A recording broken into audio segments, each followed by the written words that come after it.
Hey guys, what is up? Snowflake here, and welcome to episode 5 of Oblivion.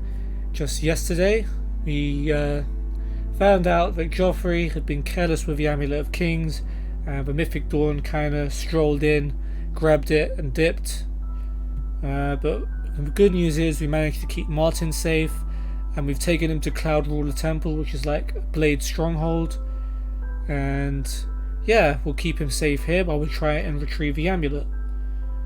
I'm sorry for the stream starting a little bit late. My NBA 2K stream ran a bit over. Very tense game between the Rockets and the Thunder, which went right down to the wire, and those games tend to take longer, so I underestimated that a little bit, my bad. But yeah, hopefully that doesn't hurt you guys' feelings too much. I still love Oblivion, and let's get straight into the game. So we've been told to talk to Joffrey because apparently he knows where we should start on our quest to find the amulet. You have proven yourself a loyal servant of the Empire, as worthy as any of the Blades to stand by Martin's side during this crisis. As the Grand Master of the Blades, I would be honored to accept you into our order. Will you join us? Ooh, man's about to be a Blade. Yeah, I'll join the Blades. I ain't even going to ask what my duties are. I'm just joining. It is my honor to welcome you into our ranks as a Knight Brother of the Blades. Oh, I got a new katana as well. I think I already had an Akaviri katana. I probably jacked one from someone's corpse or something. But thanks anyway. It's always nice to have one you can sell off as well. Tell me about the amulet, sure. You're right. We must try to recover the amulet before the enemy takes it out of our reach. You should go back to the Imperial City. Baurus may have learned something about the assassins. Hey, my guy Baurus. You'll find Baurus at Luther Broad's boarding house in the Elven Gardens district of the Imperial City. Alright, I think this is going to be our first trip to the city, if I remember right. We haven't been there for any reason so far. I mean, of course, we start the game in the prison, but that doesn't count. What else have you got? The Amulet of Kings is the key to everything now. Everything. Once we have it back, Martin can use it to light the dragonfires in the Temple of the One and reseal the barriers between Oblivion and our world. Sounds good, bro. Tell me more about the temple. This place was built by Raymond Cyrodiil's Akaviri Dragon Guard at the founding of the Second Empire. Since then, it has served the Blades as headquarters, fortress, and sanctuary. We can protect Martin here until you recover the Amulet of Kings. Love that. Tell me more about my new club. This fortress is well supplied with arms and armor. Use what you need from the armory in the East Wing. Okay. Well, I think we're good with that now, because the Blades only have heavy armor. Give my warm regards to Baurus. Tell him he should not blame himself for the Emperor's death. He did well. It's kind of my fault. I just let him die, really. Although the Blades didn't even know the sewer route that was supposed to keep the Emperor safe, so there's that, and then they got trapped into a dead end. So yeah, it's kind of their fault. Yeah, this one's a little bit better condition, so let's use this one. Do I not have a helmet? I don't have a helmet. I think I would have picked one up somewhere. Guess not. Okay, Joffrey wants me to contact Baurus at Luther Broad's boarding house in the Imperial City. The enemy is the Amulet of Kings, and Baurus may have the leads we need to get it back. So without any further ado, let's head to the Elven Gardens district. Let's do a little bit of sneaking. Never mind. There's a lot of people to talk to. Hi. The news from Anvil is terrible. Ooh, the chapel attack. Have you heard about the attack on the chapel? We'll get onto that. No, I haven't. What's happened? So long. All the priests slaughtered. Good afternoon. The whole chapel desecrated. There's something strange about Lenormand. Without Perhaps she was climbing up Do the you think chapel what happened to just so she could Gavatch jump off. could happen here? She likes jumping off things. Everyone's talking about stuff. She's Good an afternoon. idiot. What's the news from the other parts of Tamriel? Isn't the Nothing Gilded I'd like to Carafe talk about. a nice shop? I Farewell. browsed Claudette's How shop, are you? but I haven't How spent a goes lot it? of time there. Bye. Alright, bye. Let's talk to a guard. Don't really Yes? talk to the guards at the moment. Let's ask for directions. What are you looking for? Alright, tell me where the guilds are. There are no guild halls in the city, Seems a bit but the weird. Arcane University is on an island outside the walls, south of the Arboretum. Seems strange for the biggest city of the game not to have guild halls, but Arcane University is pretty big, to be fair. Tell me about this Grey Fox that I've been hearing about. He's that thief that the Imperial Watch are always going You on guys. about. He likes to steal from rich folk. Okay. Got a rumor? Truth is, the Legion doesn't know who was behind the Emperor's murder. We've already ruled out the Dark Brotherhood. So is this something? You know what? I'd say so. I can still talk about the Grey Fox. He's just a thief. He's supposed to be the head of the Thieves Guild. Oh, what a joke. Can you imagine a bunch of thieves trying to form a guild? Crazy, right? The nobility hate him, but the peasants and the beggars love him, especially in the waterfront. I have to go there at some point. Let's butter up the All guards right. so they're nice to us from now on. I can barely see your facial expressions, but Not that's okay, boast and yeah, joke. That's what I we get like. it. Sure. Don't oh please. Not gracious. That good Easy one. Speechcraft, folks. Stay safe, citizen. These are dark times. Baran Sintav. I'm Beran. Castus, Vontan and me, we take care of gardens and trees and grass. Hard work, Okay, but so it that's pays. got a family over here. What do you know about the Grey Fox? Ooh, he's that wanted criminal. Isn't he a master thief? I hear he's dangerous too. I've heard that the beggars Oh, spy that's for him. interesting. What do you know about the city? If we work hard, Uncle Ineal says he'll set us up in business together. Maybe a little fruit orchard, or maybe tomatoes. Are fruit genius. Alright, never mind. Rumors. The Tiber Septim Hotel is a nice place. It's not cheap, though. Anything named after a god is probably not going to be cheap. All right. Alright, let's make this dude like me. You think he likes joke and coerce? You're that's whatever you. Don't be silly. Yeah, was that? Oh, sure, that's cute. Not whatever. I doubt. Blah blah blah. What a I bore. was actually meant to ask for Good gods day. some more stuff. We're here to serve. Because you can ask more about directions. What are you looking- So tell me about the landmarks in the city. The Imperial Palace is at the center. The 6 districts are arranged around the palace like spokes of a wheel. When you call it Starting Wheel City. in the northeast, moving clockwise, you have the market, arena, arboretum, temple, Talos Plaza, and Elven don't know what I'm Gardens doing. districts. The waterfront is south of Temple District. The Arcane University is south of the Arboretum. The Imperial Prison is north of Market District. Okay, well, my map will explain it better than you did, but thanks. What are you looking for? Where are the services? You'll find smiths, alchemists, booksellers, maid shops, clothiers, armorers, and general traders in the Market District. What are you Guy looking probably for? hates me by now. Where can I sleep? Merchants Inn in the Market, King and Queen in Elven Gardens, the Tiber Septim in Talos Plaza, and All Saints in Temple District. Alright. Sounds like a lot of choices. There's also the bloated float on the waterfront, but that's I'm not not a scared of very the nice ants. neighborhood. I can handle the ants. Carry on. Castus, we haven't talked to you, have we? Castus Sintav. Uncle Ineal got us good jobs gardening. We're very grateful. Another Sintav. Alright, what can you tell me about the city? Whatever Uncle Ineal says. Lay off the atheist bastards, he says. So I don't we know lay who off. those are, but obviously there's a little bit of a feud going on. Rumors. Hey, you're the one they call the hero of Kvatch, aren't you? The one that closed the Oblivion Gate and saved the city? Yeah, that's me. All right. What do you like? You should like me better, considering I'm the hero Is that- of Kvatch. Not gracious. He's What another a joke and hero. boast guy. I salute you. Didn't Most do that great. Yeah, I get it. Yeah, That's there we go. what? That's a man. You can't scare I'm trying me. to scare you, bro. Just, friends. Goodbye. Friendly friends. Right, let's loot some boxes. I don't even know which one of these stuff I have. I think I have a quill, so I'm going to take the stone cup. Let's still haven't done my list of things. Oh, there's more people here.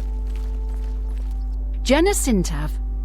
I have a house with Jastia, my sister. Okay, another Sintav. You guys sure are chatty this morning. The Sintav clan is very close. We watch out for each other, and Uncle Inil, he knows everything and Everything, takes care huh? of I should us. go and ask him who took the Amulet of Kings and where it is. Rumours. The Grey Fox sounds like a dangerous thief. Yeah, I'm sure you would have said that if I picked the other dialogue option. I'm listening. Alright. So, coerce and joke. I don't talk such rot. I doubt it. You don't talk such rot. I doubt that. I won't fight you. I see. And you? Be seen. Another Sintav. I'm Vantan Sintav. Castius, Baron, and me got this house from Which Uncle house? Inil. You ain't at home, Nice, so I don't know what you're talking about. You gonna invite me in? Have some dinner? Get to know each other? Tell me about what the Aetius clan is doing to you?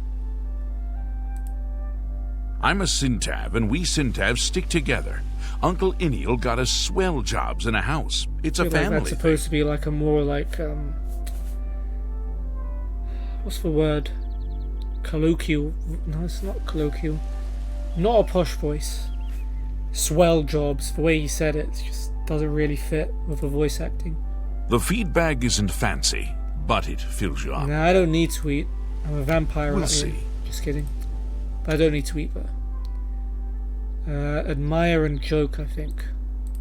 Was no. that supposed to be a...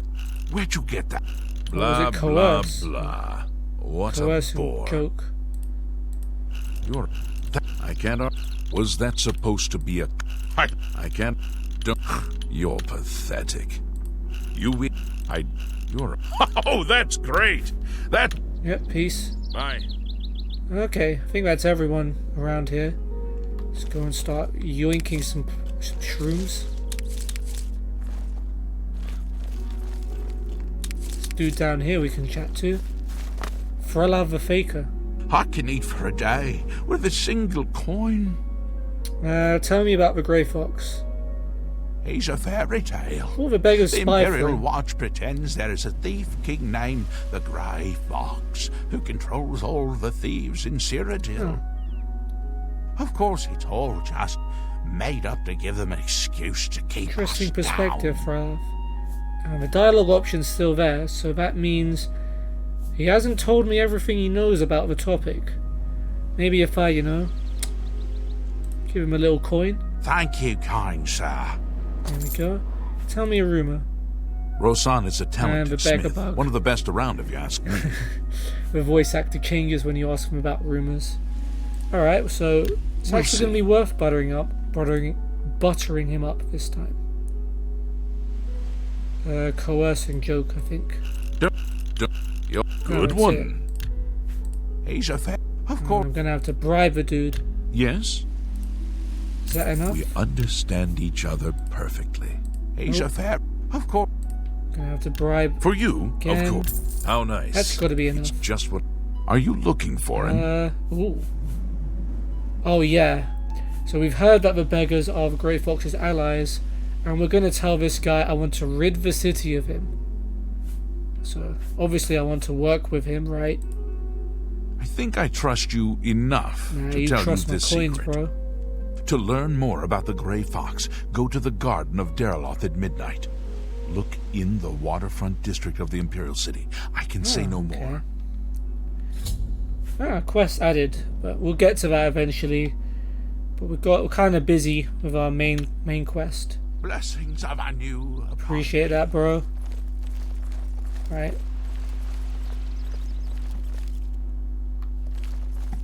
Let's grab some more stuff.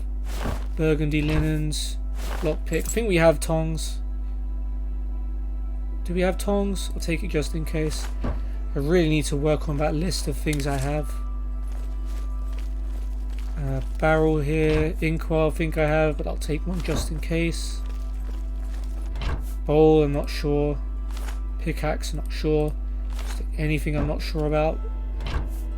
Torch, stuff down here as well. Light brown linens, coarse linens, yarn. I think I have again. Let's not take any chances. Okay. Okay, Luther Broad's boarding house. We made it. Sorry, Baurus, I was dallying around a bit. Oh, that must be him there. It's cool to see him in his casual clothes. Let's look around this place. So obviously we can't take anything.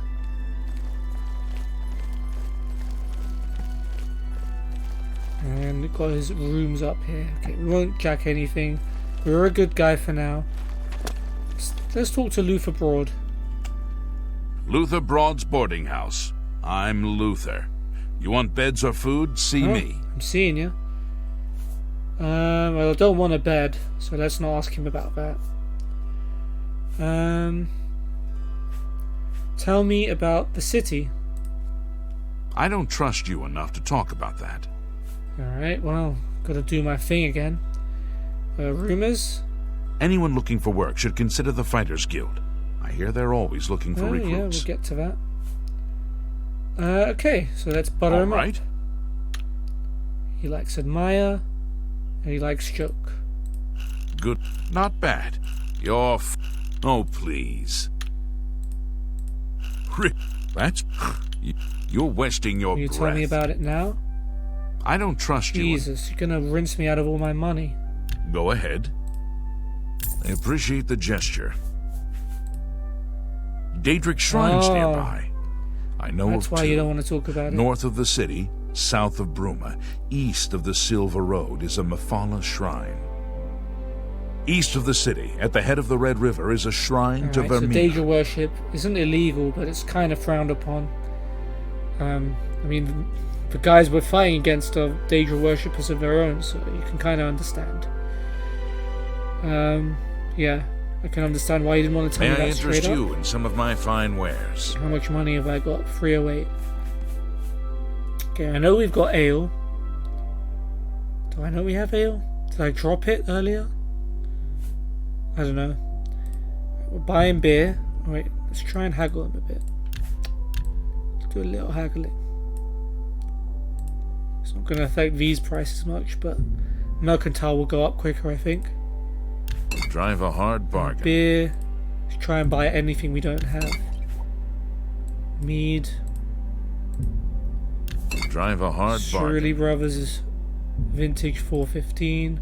I let that go. Shirley Brothers wine. Excellent. Mika Vintage 415. You bought that for us. Wine. Remember, I'm collecting every item. That's why I'm buying the stuff. Apple. Well, we're buying as many ingredients as we can, regardless, just for alchemy's sake.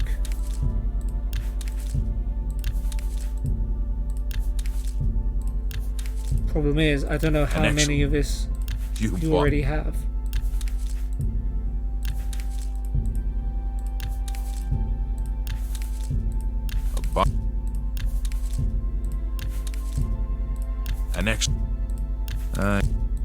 Pleasure doing business. There we go, there's our first sweet roll of a save. That's a good deal. Alright. Thank you for your patronage. No worries, dude. Let's get cooking. Apple. We've got an apple. So what can we do with that? Bread loaf we have 3 of anyway, so we can afford to get rid of one of those. Grapes, ham, leek. Pretty sure we don't have those. Lettuce we've got 2 of.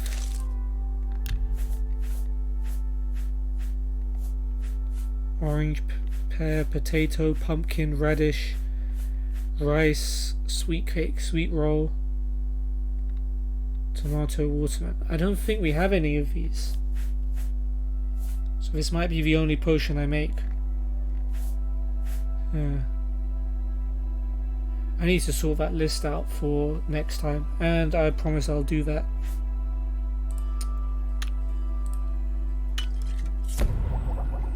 Because I think we also have a lettuce.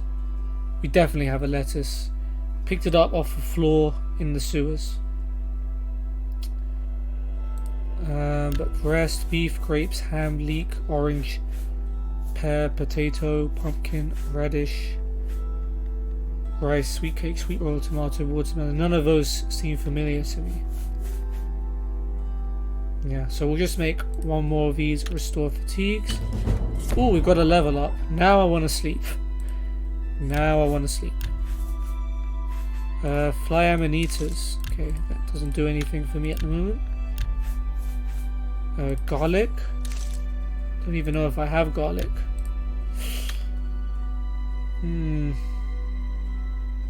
Where would I have found garlic though? I don't think I have garlic. Milk thistle we only have one of. Alright, we'll leave it there for now.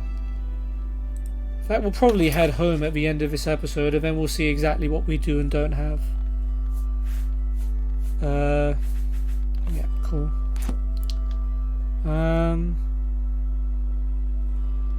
Let's talk to the guy. What? Now I want a bed. If you've got 10 gold, I've got a room for the night. And you've taken most of my money. Fine, I'll take it. The room's up the stairs, and it'll be the first door on your left. Nice. 10 gold removed. You too.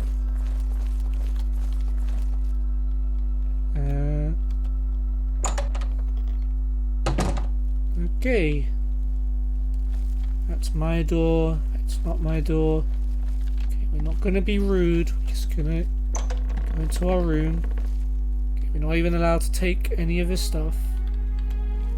Oh, we can take from. Nope, there's nothing in it. You tricked me, game. You thought you were gonna give me something here. Okay, that's just for storage. Alright, we'll sleep an hour. Right, I'm level 3. You realize that you are catching on to the secret of success. It's just a matter of concentration. So +2 to anything I want. I know this isn't leveling up efficiently, but my character doesn't care about leveling up. My character's just going to play the game how it would play. I care more about the role-playing aspect and like efficiency. If my guy wants to talk to people and his personality goes up, then he's going to talk to people. Like that's just who he is. But anyway, speed will level up, strength will do, and we'll go with agility as well.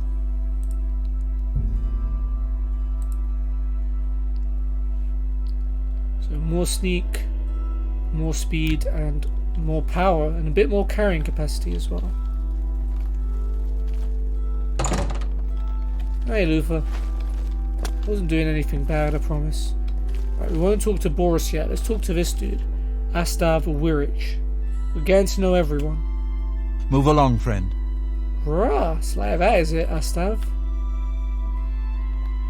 What you reading? I don't know, I can't really read the cover. Baurus. Hey, buddy, how's it going? I hope you're not drinking down your sorrows after, that nasty business with the Emperor. Sit down. Don't say anything. Just do what I say. Alright, Baurus. I'm sitting down. Okay, I'm not saying anything. Listen, I'm going to get up in a minute and walk out of here. That guy in the corner behind me will follow me. You follow him. Okay, I guess now's not the right time to talk about the amulet or Martin. I'm ready when you are. Good. Remember, wait for him to follow me. I want to see what he'll do.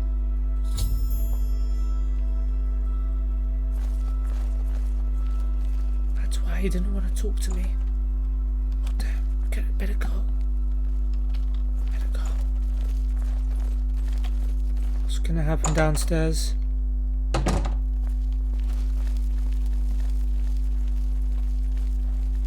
Oh, what?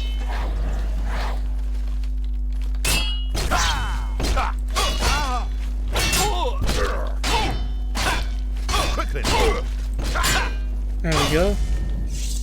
So a secret mythic dawn assassin in the city. Damn. These guys have a force about them. Enemy agent who attacked Baurus is dead. I should find out what Baurus has learned about our enemies. Alright, well, before we do that, let's check what this guy had on him, because We care more about the stuff, you know. Right, we've got a brown shirt, we've got tan linens, we've got fit cowhide shoes, and we've got Mythic Dawn Commentaries 1. Don't think we've seen this book before. Let's grab that. I have found a strange book about the Mythic Dawn cult. I should show this to Baurus. Alright, so I guess if I talked to Baurus first, he would have just said, loot his body and see what you find. And a bit of gold to compensate me for the room as well. Thanks, Astav, that one's on you. Good work. I am glad to see you, by the way. His face You looks just a bit caught me weird at in a this bad lighting. time. What have you learned, buddy? The assassins who killed the Emperor were part of a Daedric cult known as the Mythic Dawn. Apparently worship the Deirdre Lord Mehrunes Yeah, Dagon. that all fits. I've been tracking their agents in the Imperial City. I guess they noticed. Bad news or the good news? Let's do the bad news first. The enemy has the amulet. What? They took it from Joffrey?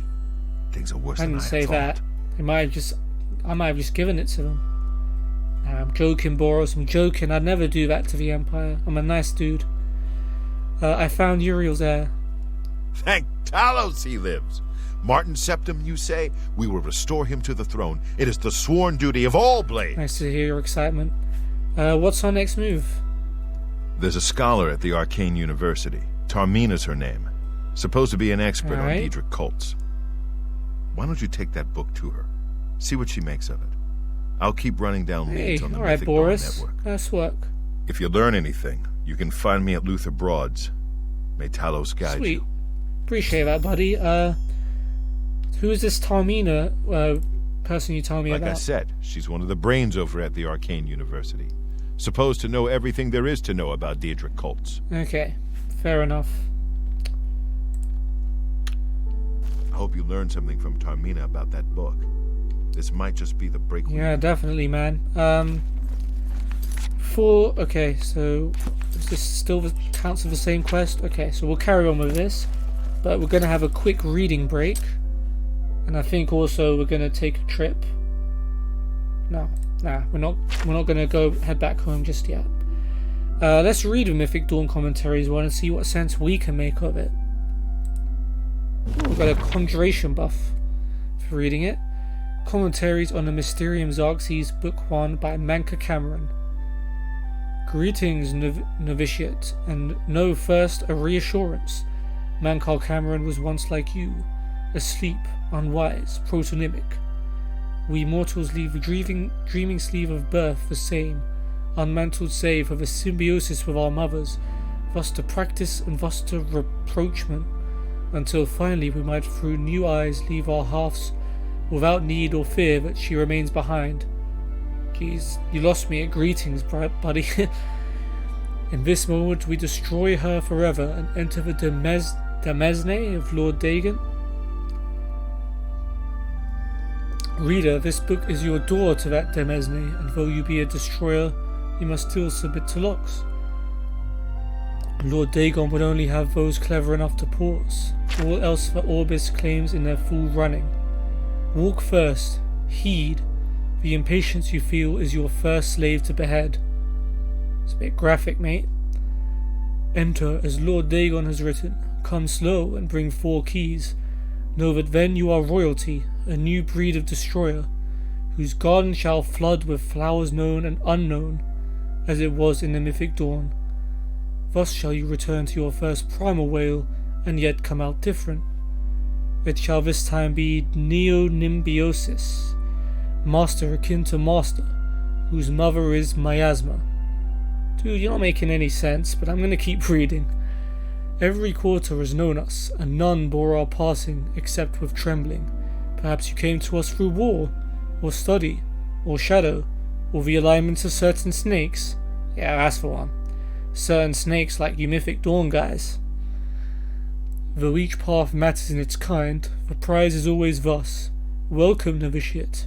That you are here at all means that you have the worthiness of kings. Seek thy pocket now, and look, there is the first key, glinting with the light of a new dawn. Night follows day, and so know that this primary insight shall fall alike unto the turbulent evening sea, where all faiths are tested. Again a reassurance, Even the usurper went under the Iliac before he rose up to claim his fleet. Oh, hey Della. How's it going? Yeah, Google that for me, bro. I have no idea. This guy's talking nonsense. Fear only for a second. Shaken belief is like water for a purpose. In the garden of the dawn, we shall breathe whole realities. Enter as Lord Dagon has written. Come slow and bring 4 keys. Our order is based on the principles of his mighty razor. Novitiate, questing knight, chaplain and master. Let the evil ones burn in its light as if by the excess of our vision. Then shall our knowledge go all right. However, recall that your sight is yet narrow, and while you have the invitation, you have not the address. Can you not just, scribble that down for me real quick? I kind of want to know where you guys live so you can meet the end of my sword. My own summons came through a book Lord Dagon wrote himself in the deserts of rust and wounds. Its name is the Mysterium Xerxes, Aldmeratada Aggregate, forefather to the wife of all enigma. Each word is razor-fed and secret, thinner than cataclysms, tarnished like red drink. That I mention it at all is testament to your new rank, my child. Your name is now cut into its weight. Palace, hut or cave, you have left all the fog worlds of conception behind. Numantia, liberty, rejoice in the promise of paradise. Endlessly it shall form and reform around you. These as entities, all systems only an hour before they bloom to zero sums, flowering like vestments, divine raiment worn to dance at Lord Dagon's golden feet. In his first arm a storm, his second the rush of plagued rain, the third all the tinder of Anu, and the fourth the very eyes of Pado? Feel uplifted in thine heart that you have this first key, for it shall strike high and low into the worm-rot of false heavens. Roaring I wandered until I grew hoarse with the gospel. I had read the mysteries of Lord Dagon, feeling anew went mad with the overflow. My words found no purchase until I became hidden. These were not words for the common of Tamriel, whose clergy long ago feigned the very existence of the dawn. Learn from my mistake. Know that humility was Mankar Cameron's original wisdom. Come slow and bring 4 keys. Alright, 4 keys, there's a clue. Neo, new, nim, name, biosis, life. So, new name, life. Okay, let's rewind. Let's see if we can make sense of it in the context. Where was it? It shall this time be Neo-Nimbiosis, master akin to master, whose mother is miasma. Neo-New. Alright, so new life, they're talking about a mother. I still can't make sense of it, but I appreciate that, Della. Thanks for looking it up. Something to do with new life. We'll say that. Alright. Offering myself to that daybreak allowed the girdle of grace to contain me. When my voice returned, it spoke with another tongue. After 3 nights, I could speak fire. Hey, just like me, I can speak fire too. But yeah, we're not here to talk about my freestyling. Red drink, razor fed. I had glimpsed the path onto the garden, and knew that to inform others of its harbour, I had to first drown myself in Search's sea. Know ye that I have found my fleet, and that you are the flagship of my hope. Greetings, novitiate. Mankar Cameron was once you, asleep, unwise, protonymic, but am no more. Think I am no more? Or are you going to keep talking to about yourself in the third person? Now I sit and wait to feast with thee on all the worlds of this cosmos. Numantia. Liberty. Alright, well, that was a fun read. Now I understand why we're supposed to talk to smart people about how to deconstruct this book, because I have no idea what to make of that. The only clue I got was 4 keys. Friend? Alright, so let's meet this Tarmina person and See what they have to say. Straight to the Arcane University. Oh, let's talk to this guy. Imperial Legion battle mage. Citizen? There's evil afoot, citizen, and I've little time for chatter. What is it? What if it's about the evil that's afoot? Did you ever think about that, Mr. Battle Mage, with your armor and your hood? Right, tell me a rumor. The Kvatch Oblivion Gate has been closed. Don't you understand what that means? We can beat the bastards. I'm working on it. Yes. Let's see. You like boast, and I think you like jokes too, right? Sure, that's cute. You, gracious, what a hero! Why is his voice so deep? You got baby ass face. Hey Dele, welcome to Oblivion, like sure, that's graphics cute. and voice acting.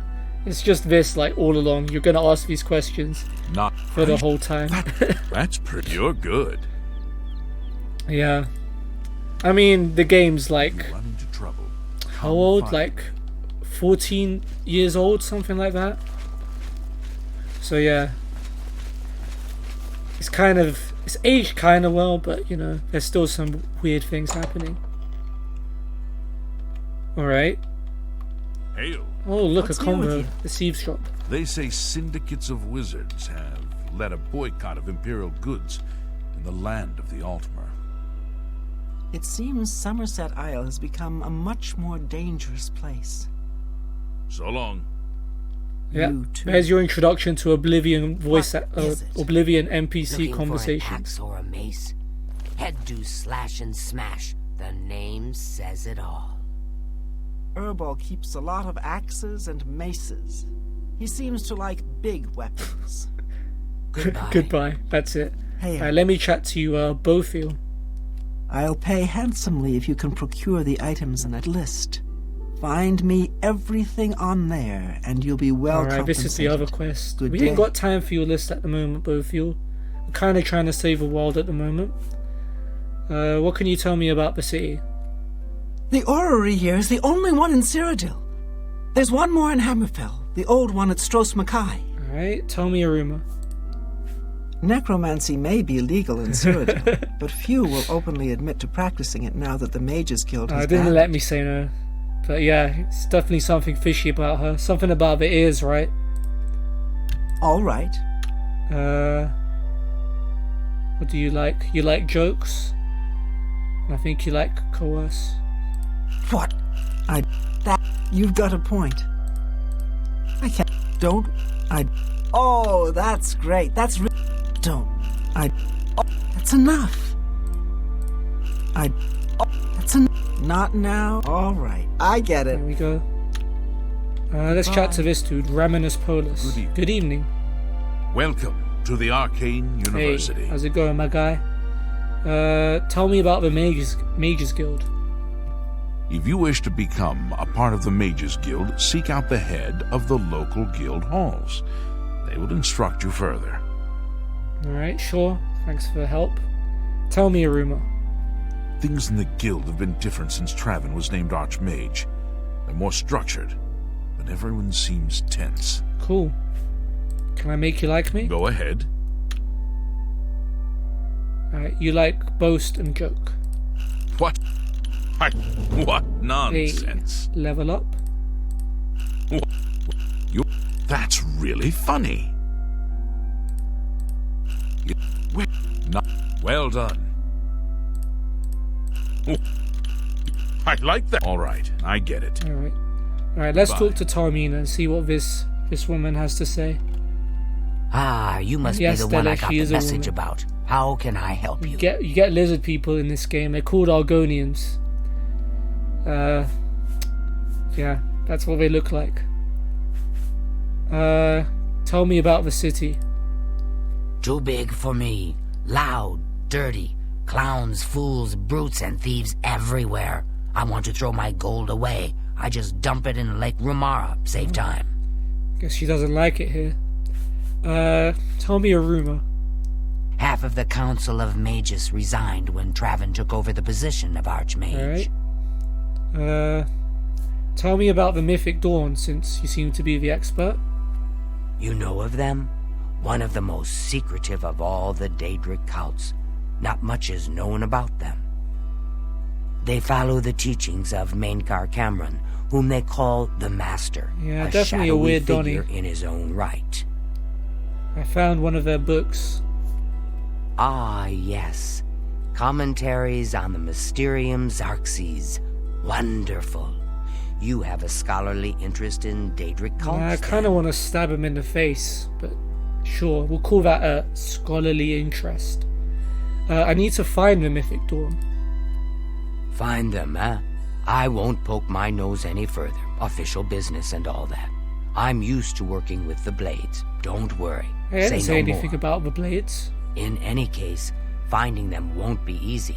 I've studied Mainkar Cameron's writings a bit myself. At least those that I could find.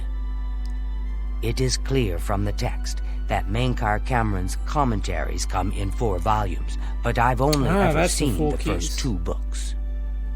I believe that his writings contain hidden clues to the location of the Mythic Dawn's secret shrine to Mehrunes Dagon. Those who unlock this hidden path have proven themselves worthy to join the ranks of the Mythic Dawn cult. Finding the shrine is the first test. If you want to find them, you'll need all 4 volumes so we've got of the 1 out of 4, commentaries. and we need to find the rest. Yeah, where can I find them? That would be a good thing to tell me, wouldn't it, Tamina? Here, you can have the library's copy of Volume 2. Treat it No hard gently, work? if you please. As I've said, I've never even seen the 3rd and 4th volumes. You should try first edition over in the Market District.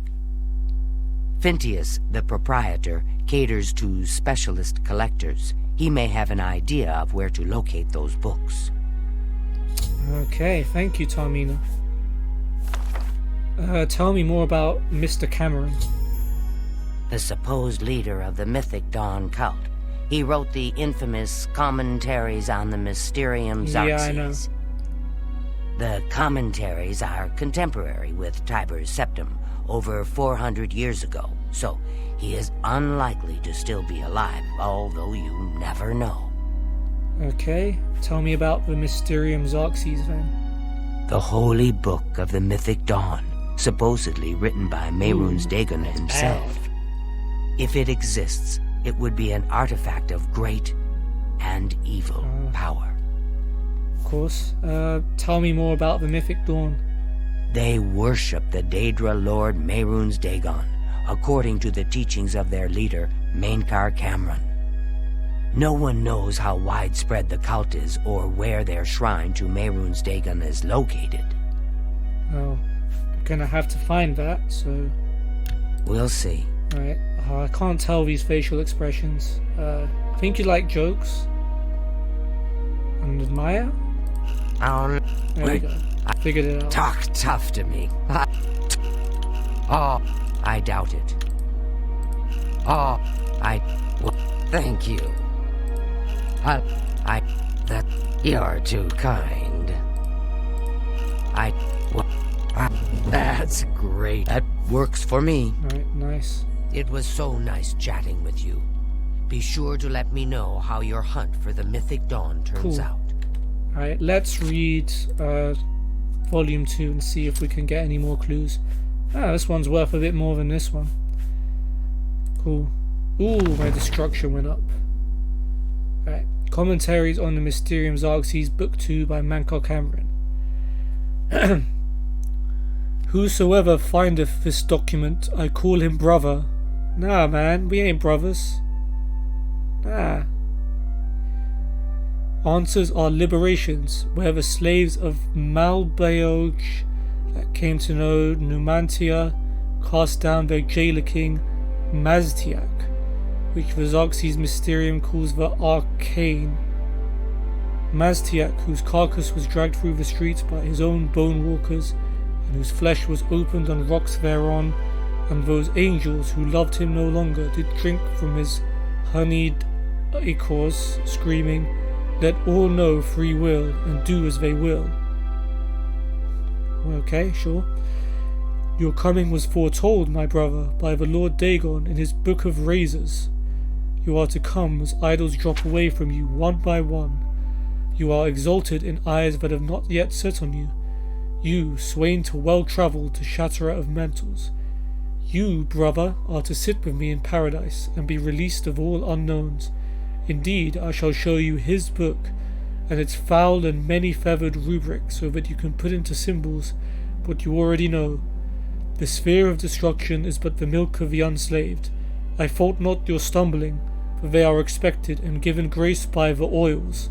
The hell? I crave not your downfalls, though without them you might surpass me even in becoming earth of all infinities. Lord Dagon wishes you no ills but the momentous, and as he wants, you must want, and so learn from the pages of God this, the ritual of want. Whisper to earth and earth, where the meddlers take no stones except to blood, as blood is blood. Genius. And to the cracking of bone, as bone is bone. And so to crack and answer and fall before the one and one. I call you dragon as brother and king. Hides of dro, 7 and 7, draught of oil, 1 and 1. Circles drawn by wet dibolites, 3 concentric, and let their lower blood fall where it may. A birth watched by blackbirds, half fire first. Incant the following when your hearing becomes blurred. Enraptured he who finally goes unrecorded. Recorded the slaves that without knowing turn the wheel. Enslaved all the children of the Orbis as it is.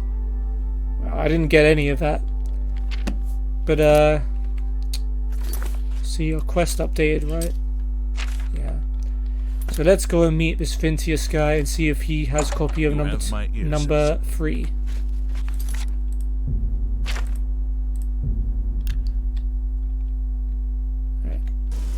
Okay, no sneaking loud. Cards are onto me. Ooh, there's a shiny looking person. What the hell? Who's this dude? Hey, come back. Come back. Rajarad greets you. His brothers are we also have cat and people in this game, Urjabi. The Black Horse Courier is our imperial news service, chartered by the Elder Council. This guy's hair is wild. What can you tell me about the city Rajarad? You see Khajiit always running through nah, the it's just city? You see Rajarad and his I don't brothers? know, man. We bring the Black Horse Courier to the good citizens, yes. And you see how they make them speak like not as good as us. Like, yeah.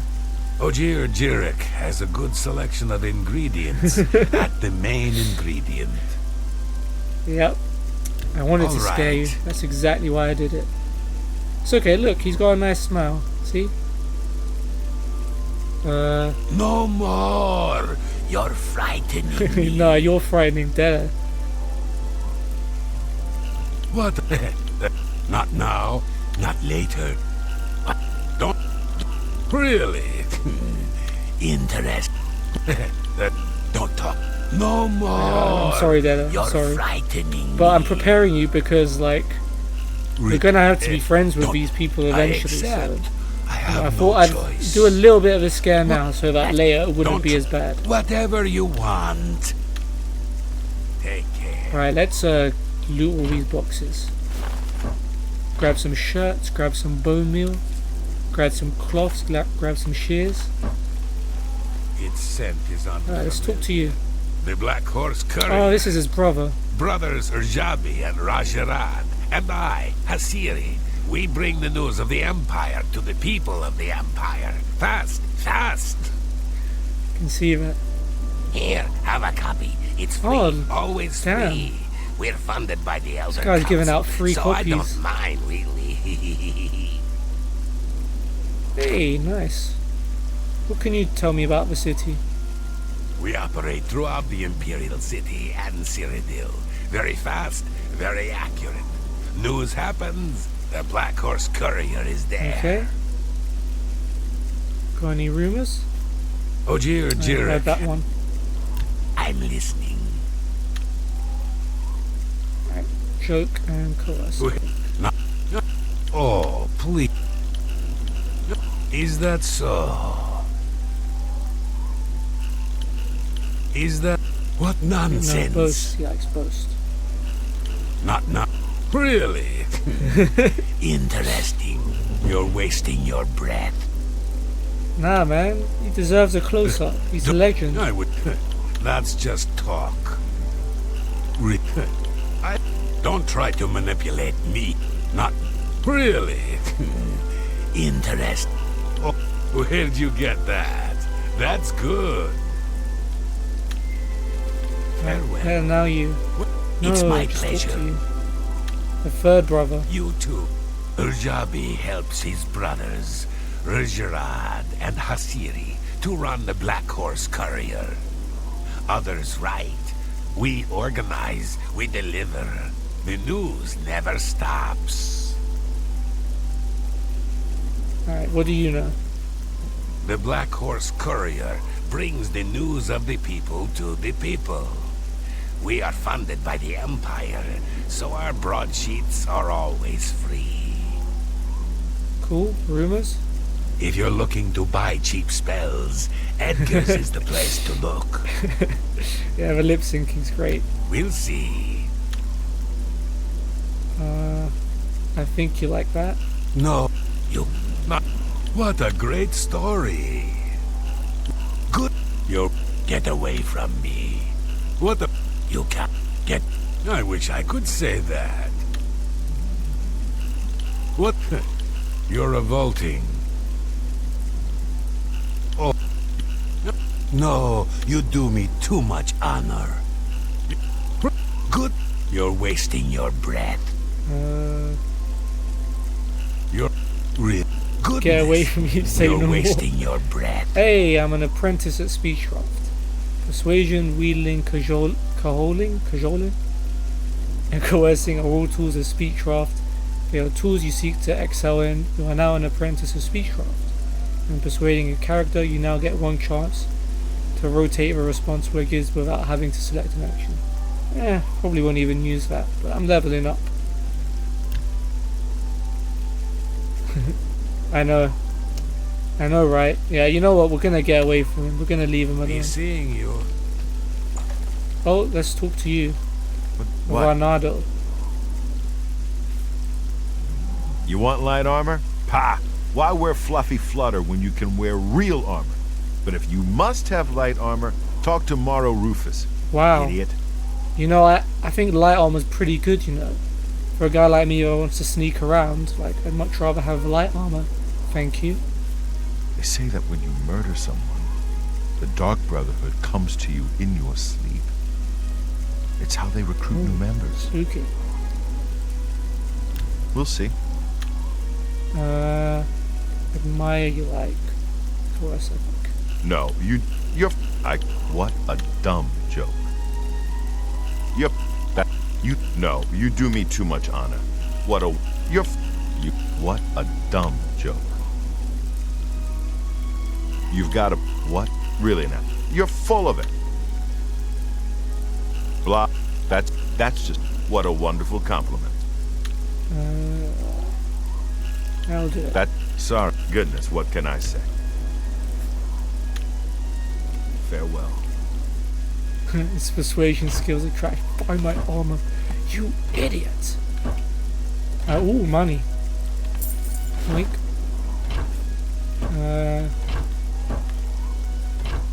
Don't think I have a shovel. Let me grab a shovel. More money. People just leave this stuff lying around. Oh, take some rice. Some flour. About to cook something up.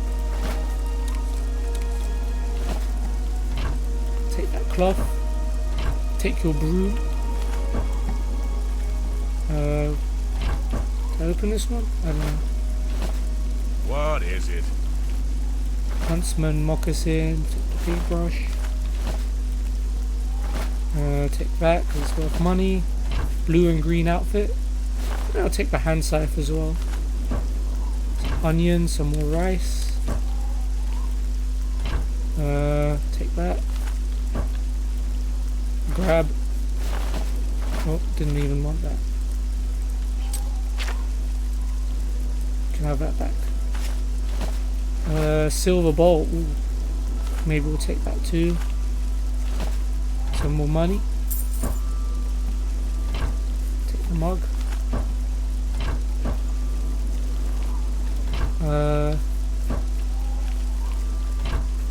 What else? Got those. Oh, some more stuff. Bread, grapes, onion, potato. Delicious. Lettuce, onion, mutton, apple, cheese. Grab, grab, grab, grab, grab. So much food. Grab that.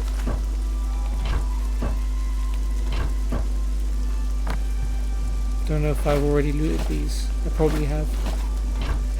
Yeah. Alright, is anyone else about?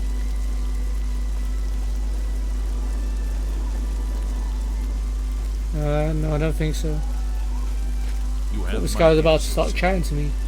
Oh yeah, we grocery shopping.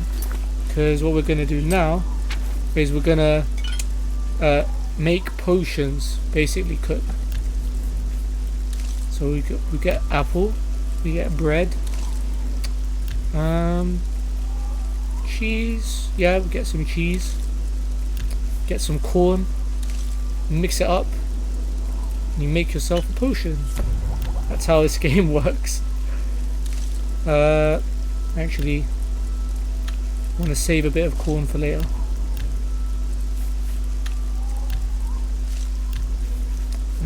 Flour. Put some grapes in there. Medieval Breaking Bad, pretty much. Yeah, we're making some fire potions. That's what we're doing. I might want to keep a little bit of bread. I don't know. Trying to think if I have some bread at home. Don't think so. I'm gonna keep my bread. Let's use some less. Let's use some onion.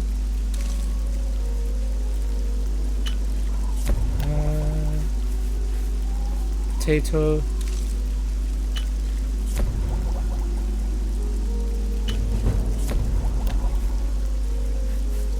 Let's use a rice.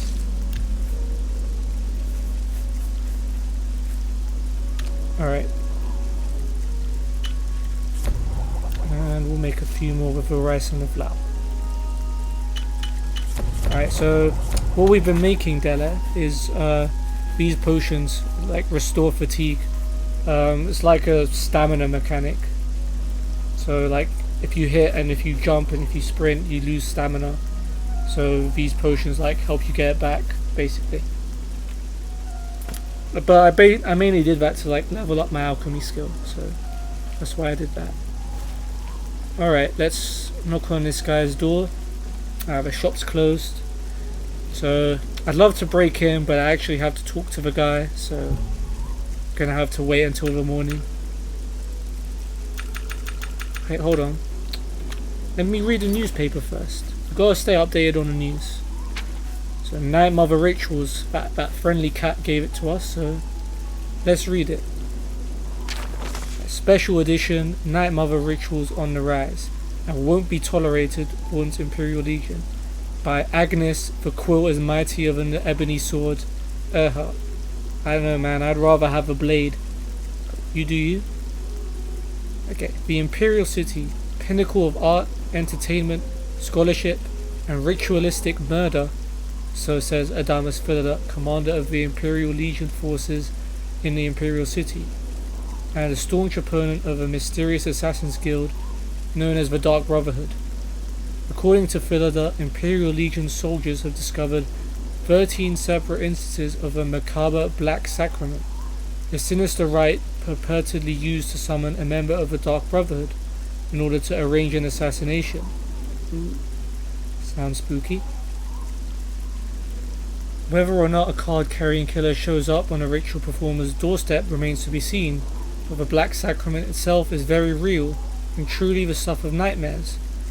as documented in the rare and taboo work A Kiss, Sweet Mother.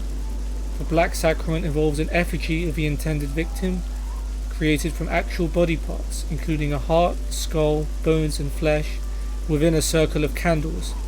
To proceed with the ritual, one must stab the effigy repeatedly with a dagger rubbed with the petals of a nightshade plant, while whispering the plea, sweet mother, send your child unto me, for the sins of the unworthy must be baptized in blood and fear."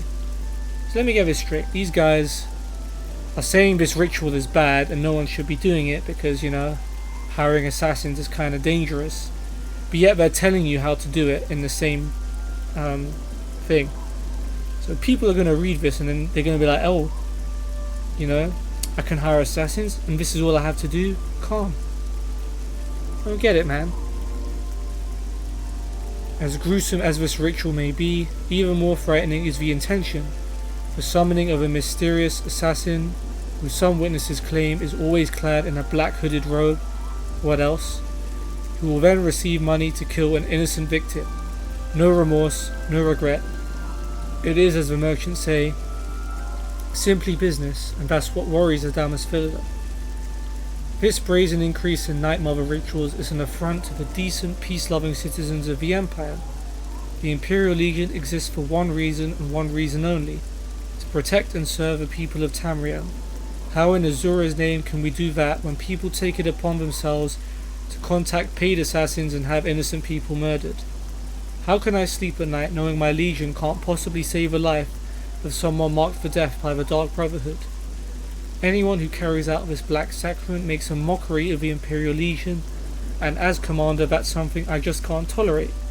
From this point forward, any citizen found in the possession of items related to the Night Mother ritual will be incarcerated in the Imperial prison indefinitely and their property seized by the Empire. There's no fine high enough, no standard prison sentence long enough for the type of malcontent who would show such a blatant disregard for our dear Emperor's laws and the welfare of the fine people of Tamriel. To be sure, Adamus Philida is not one to issue empty threats. Indeed, the Black Horse Courier has learned that one Claudius Arcadia, until recently a resident of the Talos Plaza district of the Imperial City, is now residing in a cold, dank cell in the Imperial prison, and his house has become the newest Imperial Legion outpost. So before you take the law into your own hands, dear reader, remember, you'll go further in life with a warm smile than a cold blade. And if you've got a grudge that can't be soothed, a score that can't be settled, you can always move to Morrowind and have a government-sanctioned Morang Tong do the killing for you. Mad. Alright. Well, that's interesting. So we learn a bit about the Dark Brotherhood. Our character in the game doesn't know about it, but obviously I've played this game before, so I kind of know. Alright, let's wait until the morning for this guy to open up.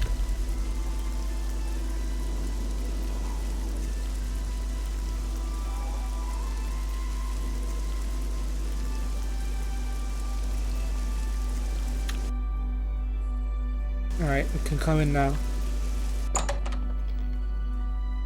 Oh, hello.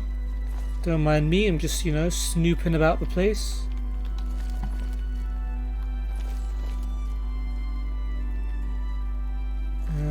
Yeah, some nice books you got here. Just, checking, see if you've got anything interesting back here. No? Go upstairs maybe? No? Okay. Alright, let's chat. I'm Phintius, owner and proprietor of the first edition. Look around. If I don't have it, maybe I can get it. Okay. Tell me about the city. This is the only bookstore in the city.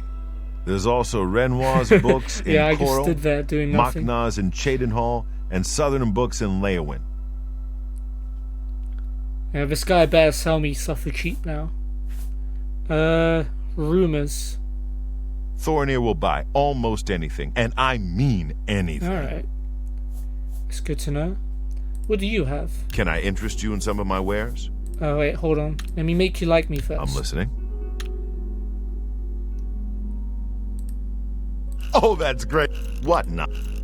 You're wasting your breath. Oh, that's... Don't talk such rot. Yeah, it better be one. Oh, that's really funny. Don't... Really? Interesting. That's very good. Now, let's have a look around. Let's negotiate a little bit. How much do I have? I have 99 coins. I could probably buy a lot of this stuff. Yeah, let's do it. You've got to be kidding. Fine.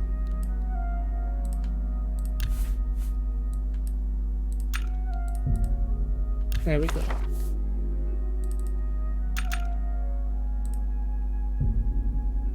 I got 99 coins, but yours ain't one. That's a good deal. Wait. Yeah, it kind of didn't make that much sense. No, not this one. I've already got that one.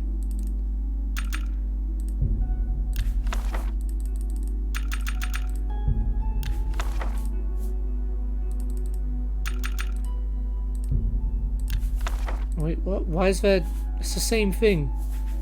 Why are they separate? I don't know. Weird. A bargain at any price.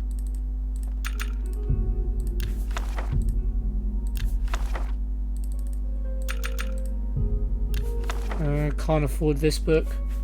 Damn it. Take that. Document of Puerile Banter. It's hella expensive. 6k gold. Man's got 50. Yeah.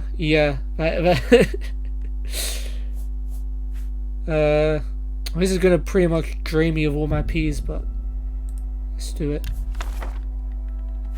Let's buy one more thing.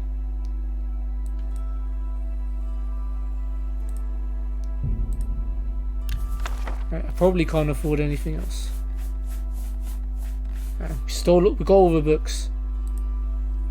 A pleasure to serve you. Alright, tell me about your amazing book, Mysterium Xerxes.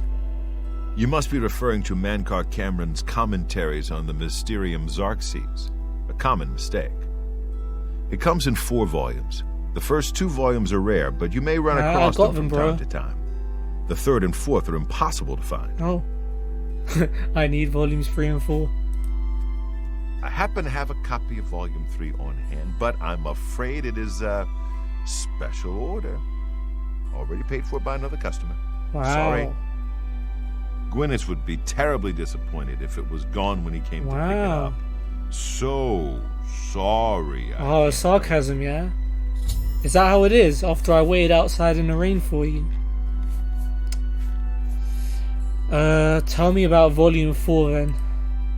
I wish I had one, but I have never even seen a copy. Okay, tell me about volume 3 again. I'd like to help you, but the cost... I would have to try to obtain another copy for Gwyneth, not to mention his disappointment if he found out. Ooh, okay. So if you click on a conversation topic and it stays like lit up like this one, that means if you make him like you more, he will tell you more about it. So maybe there's a way I can just, you know, take my book and dip. I need to know where it is though, that's the thing. Alright, tell me about Gwyneth. I don't know him personally, but he was very eager to get his hands on volume 3 of Cameron's commentaries. Came all the way from Valenwood. As a matter of fact, he's already late for his appointment to pick up the book. Feel free to wait for him if you want to speak to him yourself. Alright, we'll wait. Wait, can I make him like me? We'll see. No, I can't. Because I spent all my money on this guy's books. I can't bribe him to make him like me more. Crap. Alright, I'll have to wait for the dude. Good day. Alright. We picked up some nice books though. Yep, pretty much. Alright. Let's read some books. Children's Annuad. These better be worth it. Alright, Anu had paraphrased. The first ones were brothers, Anu and Padme. They came into the void and time began. Oh, this is like origin of the whole universe kind of story. As Anu and Padme wandered the void, the interplay of light and darkness created Nyr. Both Anu and Padme were amazed and delighted with her appearance, but she loved Anu and Padme retreated from them in bitterness. Nyr became pregnant, but before she gave birth, Padme returned, professing his love for Nyr. She told him that she loved only Anu, and Padme beat her in rage. Anu returned, fought Padme, and cast him outside time. Nyr gave birth to creation, but died from her injuries soon after. Is this Bible, or is this like a reality TV show? Anu, grieving, hid himself in the sun and slept. Meanwhile, life sprang up on the 12 worlds of creation and flourished. After many ages, Padme was able to return to time. He saw creation and hated it. He swung his sword, shattering the 12 worlds in their alignment. Anu awoke and fought Padme again. The long and furious battle ended with Anu the victor. He cast aside the body of his brother, who he believed was dead, and attempted to save creation by forming the remnants of the 12 worlds into one, Nirn, the world of Tamriel. As he was doing so, Padme struck him through the chest with one last blow. Anu grappled with his brother and pulled them both outside of time forever. It's kind of deep. The blood of Padme became the Daedra, who are our enemies. The blood of Anu became the stars. The mingled blood of both became the Aedra, hence their capacity for good and evil, and their greater affinity for earthly affairs than the Daedra, who have no connection to creation. On the world of Nirn, all was chaos. The only survivors of the 12 worlds of creation were the Elnathe and the Hist. The Elnathe are the ancestors of Mer and men. The Hist are the trees of Argonia. Nirn originally was all land with interspersed seas but no oceans. A large fragment of the Elnathe world landed on Nirn relatively intact, and the Elnathe living there were the ancestors of the Mer. These Elnathe fortified their borders from the chaos outside, hid their pocket of calm, and attempted to live on as before. Other Elnathe arrived on Nirn, scattered amid the confused jumble of the shattered worlds, wandering and finding each other over the years. Eventually the wandering Elnathe found the hidden land of Elnathe, and were amazed and joyful to find their kin living amid the splendour of ages past. The wandering Elnathe expected to be welcomed into the peaceful realm, but the old Elnathe looked on them as degenerates, fallen from their former glory. For whatever reason, war broke out and raged across the whole of Nirn. The old Elnathe returned their ancient power and knowledge, but the wanderers were more numerous and toughened by their long struggle to survive on Nirn. This war reshaped the face of Nirn, sinking much of the land beneath new oceans and leaving the lands as we know them, Tamriel, Akavir, Atmora and Yakuda. The old Elnathe realm, although ruined, became Tamriel. The remnants of the wanderers were left divided on the other 3 continents. Over many years, the Elnathe of Tamriel became the Mer, the elves, the Dwemer, the deep ones, sometimes called dwarves, the Chaima, the changed ones who later became the Dunmer, the Dunmer, the dark or cursed ones, the dark elves, the Bosmer, the green or forester ones, the wood elves, and the Altmer, the elder or high ones, the high elves. On the other continents, the wandering Elnathe became the men, the Nords of Atmora, the Red Guard of Yakuda, and the Saisi of Akavir. So these are all different races. Some of them still exist, some of them don't exist anymore. The Hist were bystanders in the Elnathe war, but most of their realm was destroyed as the war passed over it.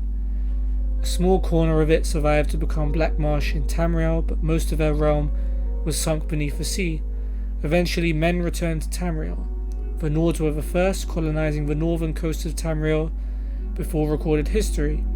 Led by the legendary Ysgramor, 13th of his line, King Harold was the first to appear in written history, and so the mythic era ended. So origin of the universe story. Now a less rude song. Why does dark race have to be associated with curses? Well,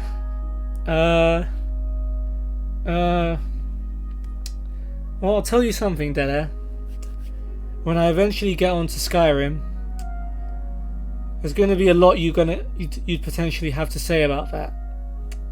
Yeah, but let's just say the Dark Elves aren't treated very well, and leave it at that. Okay, less rude song. This looks like is this a poem? Maybe it's some bars. Anonymous rapper. Okay. They say that Iliac Bay is the place to barrel around without a bit of apparel on, as advertised in that carol song.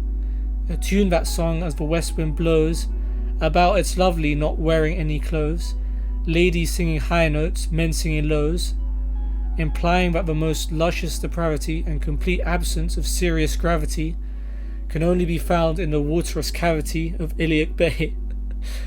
If you are the type who is more a sinner than a sinned, you'll find it all in Morrowind.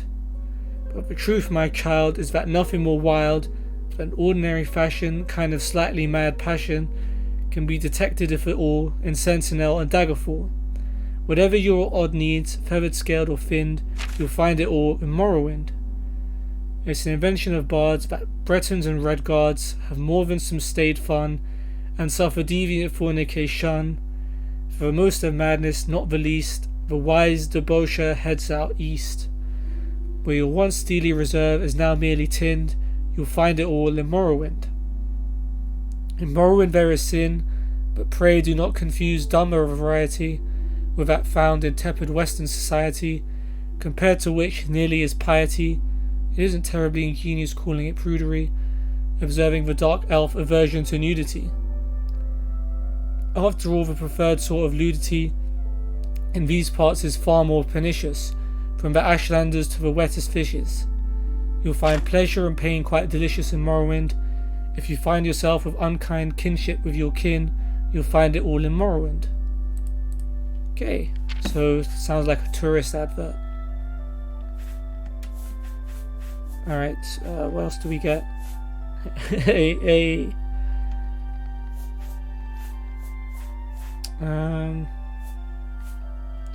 brief history, biography of Baranzaya Volume 1. Alright. Biography of Queen Baranzaya by Stern Gamboge, Imperial Scribe. Date in the Second Era, a girl child, Baranzaya was born to the rulers of the Kingdom of Mournhold, in what is now the Imperial Province of Morrowind. She was reared in all the luxury and security befitting a royal dark elven child until she reached 5 years of age. Yeah. I have bear bars, but come on, man, this is like thousands of years ago, so you know the bars weren't as good back then, so we'll allow them. At that time, His Excellency Tiber Septim I, the first Emperor of Tamriel, demanded that the decadent rulers of Morrowind yield to him and institute imperial reforms. Trusting to their vaunted magic, the Dark Elves impudently refused until Tiber Septim's army was on the borders. An armistice was hastily signed by the now eager Dunmer, but not before there were several battles, one of which laid waste to Mournhold, now called Almalexia. Little Princess Baranzaya and her nurse were found among the wreckage. The Imperial General Semachus, himself a Dark Elf, suggested to Tiber Septim that the child might someday be valuable, and she was therefore placed with a loyal supporter who had recently retired from the Imperial army. Sven Advinson had been granted the title of Count upon his retirement. His fiefdom, Darkmoor, was a small town in central Skyrim. Count Sven and his wife reared the princess as their own daughter, seeing to it that she was educated appropriately, and more importantly that the imperial virtues of obedience, discretion, loyalty and piety were instilled in the child. In short, she was made fit to take her place as a member of the new ruling class of Morrowind. The girl Baranzaya grew in beauty, grace and intelligence. She was sweet-tempered, a joy to her adoptive parents and their 5 young sons, it's a big family, who loved her as their elder sister. Other than her appearance, she differed from young girls of her class only in that she had a strong empathy for the woods and fields, and was wont to escape her household duties to wander there at times. Baranzaya was happy and content until her 16th year, when a wicked orphan stable boy whom she had befriended out of pity told her he had overheard a conspiracy between her guardian Count Sven and a Redguard visitor to sell her as a concubine in Rihad, as no Nord or Breton would marry her on account of her black skin. Uh-oh. Yep, there you go. There's your first taste of Dark Elves being mistreated. And no Dark Elf would have her because of her foreign upbringing. Whatever shall I do? The poor girl said, weeping and trembling. Uh-oh. Yep, this is what happened back in the day, Della. This is what we have to deal with.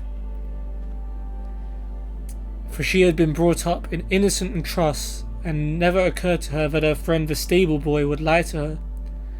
The wicked boy, who was called Straw, said that she must run away if she valued her virtue, but that he would come with her as her protector. Sorrowfully, Baranzaya agreed to this plan, and that very night she disguised herself as a boy, and the pair escaped to the nearby city of Whiterun. After a few days there, they managed to get jobs as guards for a disreputable merchant caravan. The caravan was heading east by side roads in a mendacious attempt to elude the lawful tolls charged on the imperial highways. Thus the pair eluded pursuit until they reached the city of Riften, where they ceased their travels for a time. They felt safe in Riften, close as it was to the Morrowind border, so that Dark Elves were enough of a common sight. Oh, that's Volume 1. But it goes on to Volume 2. The first volume of this series told the story of Baranzaya's origin heiress to the throne of Mournhold until her father rebelled against His Excellency Tiber Septim I and brought ruin to the province of Morrowind. Thanks largely to the benevolence of the Emperor, the child Baranzaya was not destroyed with her parents, but reared by Count Sven of Darkmoor, a loyal imperial trustee.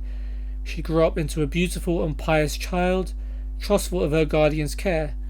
This trust, however, was exploited by a wicked orphan stable boy at Count Sven's estate, who with lies and fabrications tricked her into fleeing Darkmoor with him when she turned 16. After many adventures on the road, they settled in Riften, a Skyrim city near the Morrowind borders. The stable boy Straw was not altogether evil. He loved Baranzaya in his own selfish fashion, and deception was the only way he could think of that would cement possession of her. So basically, he lied to her about a conspiracy against her, and said the only way she could escape was to run away with him. And it worked out pretty well for him. She of course felt only friendship toward him, but he was hopeful that she would gradually change her mind. He wanted to buy a small farm and settle down into a comfortable marriage, but at the time his earnings were barely enough to feed and shelter them. After only a short time in Riften, Straw fell in love with a bold, villainous Khajiit thief named Ferris, who proposed that they rob the Imperial Commander's house in the central part of the city. Ferris said that he had a client, a traitor to the Empire, who would pay well for any information they could gather there. Baranzaya happened to overhear this plan and was appalled. She stole away from their rooms and walked the streets of Riften in desperation, torn between her loyalty to the Empire and her love for her friends.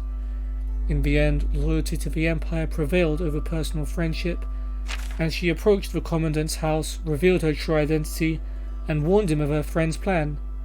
The Commandant listened to her tale, praised her courage, and assured her that no harm would come to her. He was none other than General Symmachus, who had been scouring the countryside in search of her since her disappearance and had just arrived in Riften, hot in pursuit.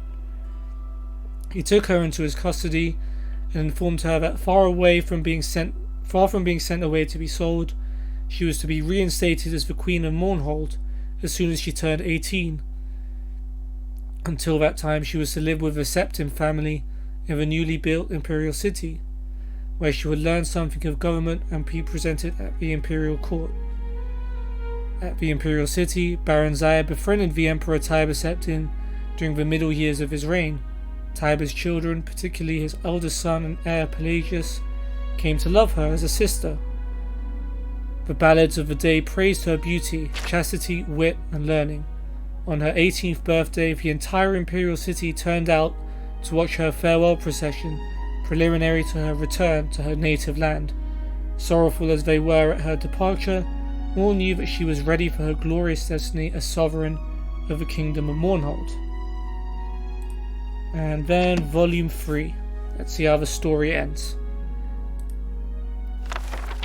In the second volume of the series, it was told how Baranzaya was kindly welcomed to the newly constructed imperial city by the Emperor Tiber Septim and his family, who treated her like a long-lost daughter during her almost 1-year stay.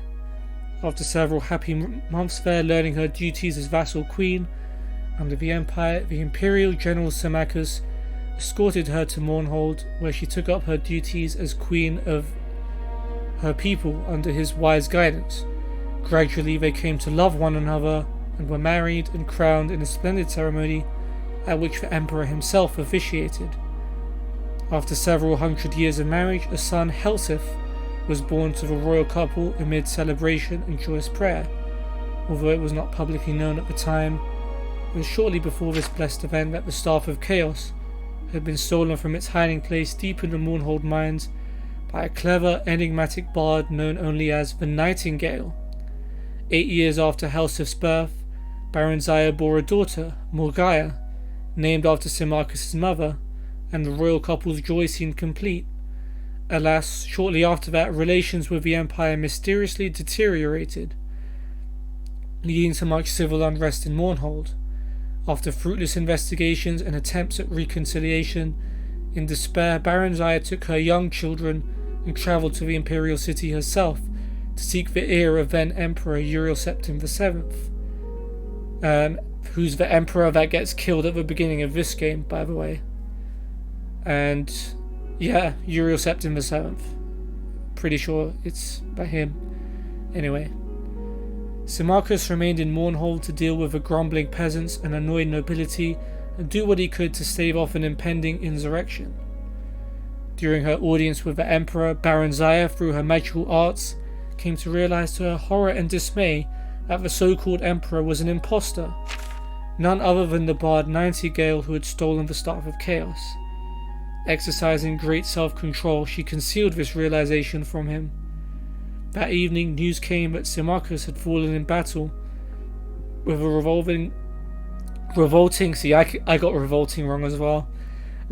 peasants of Mournhold, and that the kingdom had been taken over by the rebels. Baranzaya at this point did not know where to seek help, or from whom. The gods that fateful night were evidently looking out for her, as if in redress of her loss. King Edwire of High Rock, an old friend of Uriel Septim and Symmachus, came by on a social call. He comforted her, pledged his friendship, and furthermore confirmed her suspicions that the emperor was indeed a fraud, and none other than Jagar Tharn, the imperial battle mage, and one of the Nightingale's many alter egos. You know, my voice has autocorrect too, so that's obviously what happened, so yeah, it happens. It's fine. Tharn had supposedly retired into seclusion from public work and installed his assistant, Rhea Silmain, in his stead. The hapless assistant was later put to death under mysterious circumstances. Supposedly a plot implicating her had been uncovered, and she had been summarily executed. However, her ghost had appeared to Edwire in a dream, and revealed to him that the true emperor had been kidnapped by Tharn and imprisoned in an alternate dimension. So you're just going to believe the ghost that appears in your dreams, yeah? Cool. Tharn had then used the Staff of Chaos to kill her when she attempted to warn the Elder Council of his nefarious plot. Together, Edwire and Baranzaya plotted to gain the false emperor's confidence. Meanwhile, another friend of Rhea's, known only as the Champion, who apparently possessed great, albeit then untapped potential, was incarcerated at the Imperial dungeons. So this is explaining the plot of The Elder Scrolls 3 Morrowind, which is the game before this one. So the Champion is actually the main character in that game. I've never played Morrowind. I've only played Oblivion and then Skyrim, but I know roughly what the plot is. However, she had access to his dreams, and she told him to bide his time until she could devise a plan that would effect his escape. Then he could begin on his mission to unmask the imposter. Baron Zaya continued to charm and eventually befriended the Ursat's emperor. By contriving to read his secret diary, she learned that he had broken the Staff of Chaos into 8 pieces and hidden them in far-flung locations scattered across Tamriel.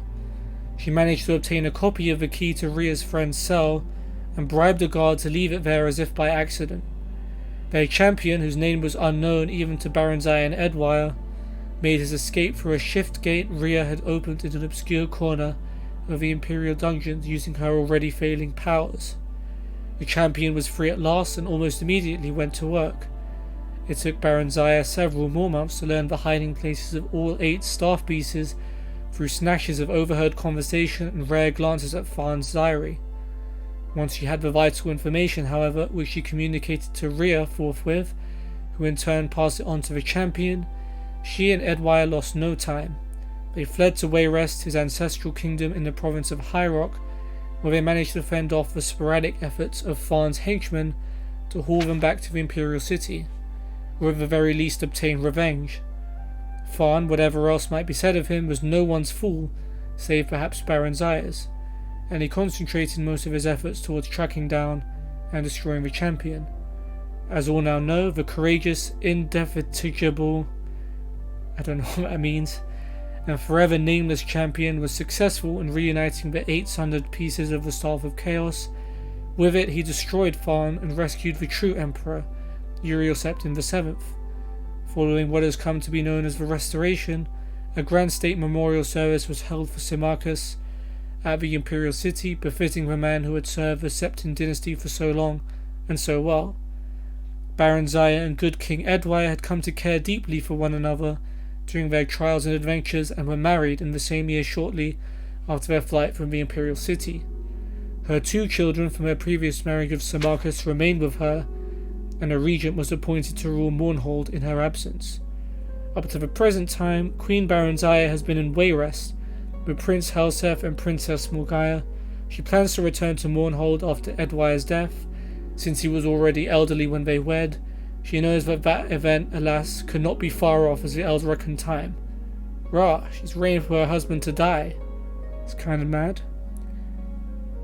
Until then, she shares in the government of the Kingdom of Wayrest with her husband, and seems glad and content with her finally quiet and happily unremarkable life. Alright, pretty cool story. Learn about the Dark Elf Princess that basically foiled the plan to take over from the Emperor. Pretty cool. Let's go with Brief History of Empire Volume 1. Alright. By Stronach Kafoj III, Imperial Historian. Before the rule of Tiber Septim, all Tamriel was in chaos. The poet Trachizis called that period of continuous unrest days and nights of blood and venom. The kings were a petty lot of grasping tyrants who fought Tiber's attempts to bring order to the land, but they were as disorganized as they were dissolute, and the strong hand of Septim brought peace forcibly to Tamriel. The year was Second Era 896. Alright, see you later, Della. Thanks for tuning in, and yeah, hope you found out a little bit about what this game has to offer. It's pretty funny mostly, but yeah, thanks for coming, and I'll talk to you in a bit, yeah?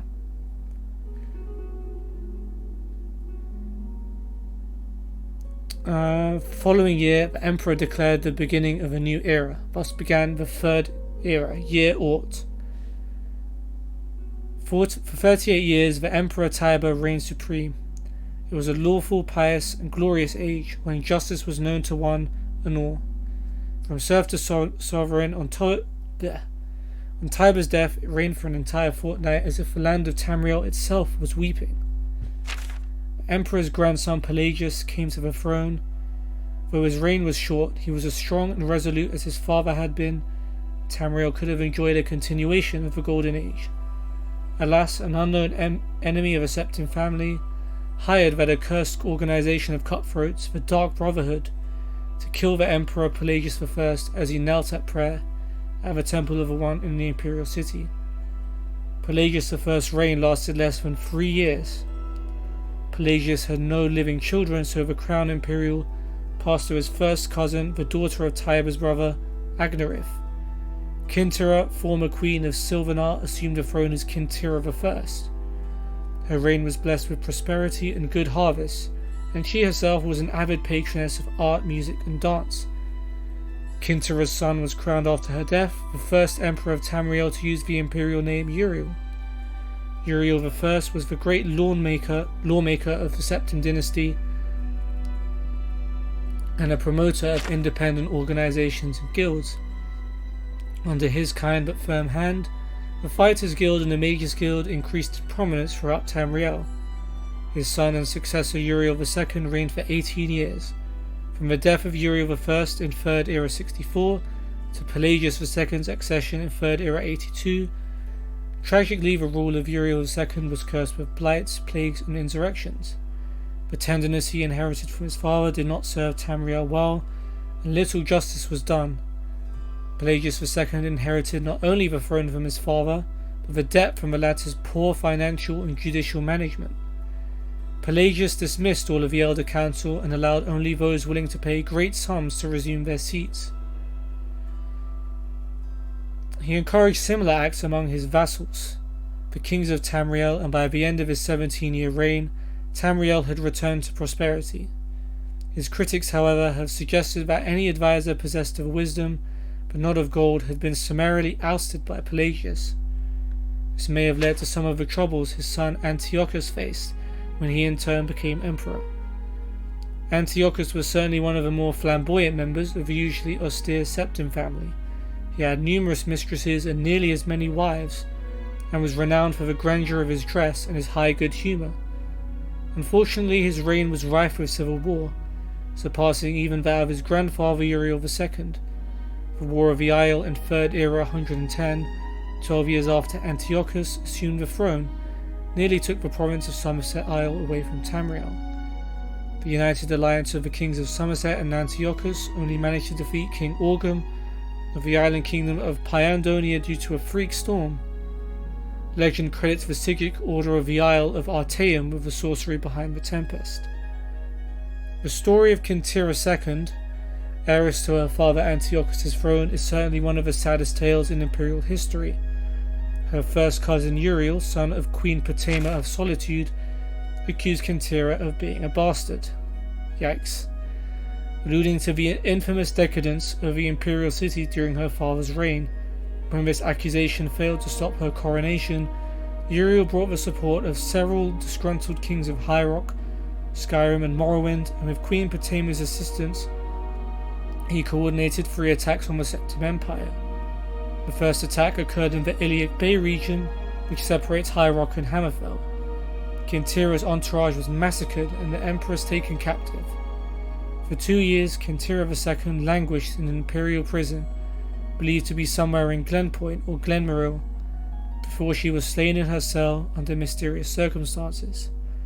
The second attack was on a series of imperial garrisons along the coastal Morrowind Islands.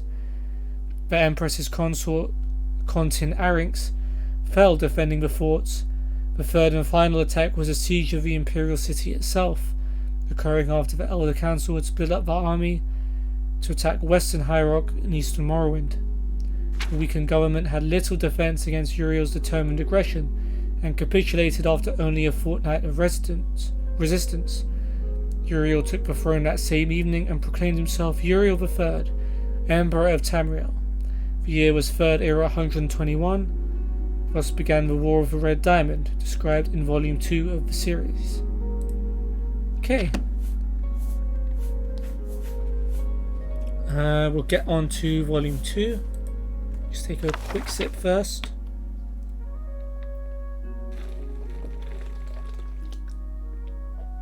Alright. Volume 1 of this series described in brief the lives of the first 8 emperors of the Septim dynasty, beginning with the glorious Tiber Septim and ending with his great-great-great-grandniece, Kintera II. She can't have been that great if she was killed in battle.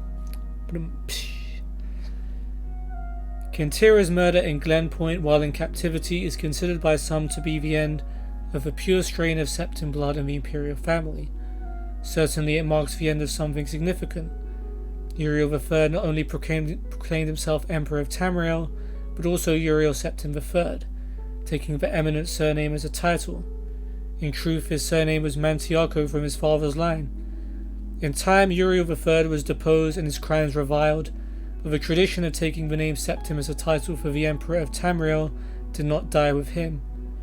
For 6 years of the War of the Red Diamond, which takes its name from the Septim family's famous badge, tore the empire apart. The combatants were the 3 surviving children of Pelagius II, Patima, Sepphoris, and Magnus, and their various offspring. Patima, of course, supported her son Uriel III, and had the combined support of all of Skyrim and northern Morrowind. With the efforts of Sepphoris and Magnus, however, the province of High Rock turned coat. The provinces of Hammerfell, Somerset Isle, Valenwood, Elsewhere, and Blackmarsh were divided in their loyalty, but most kings supported Sepphoris and Magnus. In 3rd Era 127, Uriel III was captured at the Battle of Ichidag in Hammerfell. En route to his trial in the Imperial City, a mob overtook his prisoner's carriage and burned him alive within it. His captor and uncle continued on to the Imperial City, and by common acclaim was proclaimed Sepphoris I, Emperor of Tamriel. Sepphoris' reign was marked by nothing but war. By all accounts he was a kind and intelligent man, but what Tamriel needed was a great warrior, and he fortunately was that. It took an additional 10 years of constant warfare for him to defeat his sister Patima, the so-called Wolf Queen of Solitude, who died in the siege of her city-state in the year 137. Sepphoris survived his sister by only 3 years. He never had time during the war years to marry, so it was his brother, the 4th child of Pelagius II, who assumed the throne. The Emperor Magnus was already elderly when he took up the imperial diadem, and the business of punishing the traitorous kings of the War of the Red Diamond drained much of his remaining strength. Legend accuses Magnus' son and heir Pelagius III of patricide, but that seems highly unlikely, for no other reason than that Pelagius was king of Solitude following the death of Patima, and seldom visited the imperial city. Pelagius III, sometimes called Pelagius the Mad, was proclaimed emperor in the 145th year of the 3rd Era. Almost from the start, his eccentricities of behaviour were noted at court. He embarrassed dignitaries, offended his vassal kings, and on one occasion marked the end of an imperial grand ball by attempting to hang himself.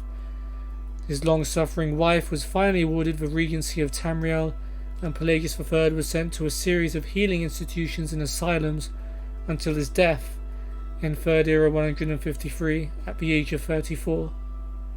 So Pelagius III, for anyone who's played Skyrim, we'll find out more about him in that, of course.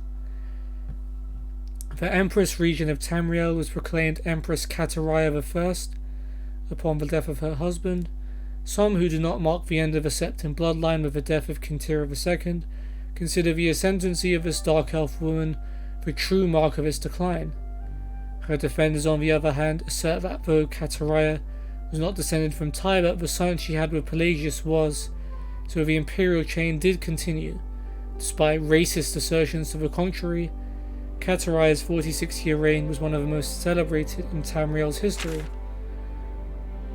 Uncomfortable in the imperial city, Kataraya travelled extensively throughout the empire, such as no emperor ever had since Tyber's day. She repaired much of the damage that previous emperors' broken alliances and bungled diplomacy created. The people of Tamriel came to love their empress far more than the nobility did. Kataraya's death in a minor skirmish in Blackmarsh is a favourite subject of conspiracy-minded historians.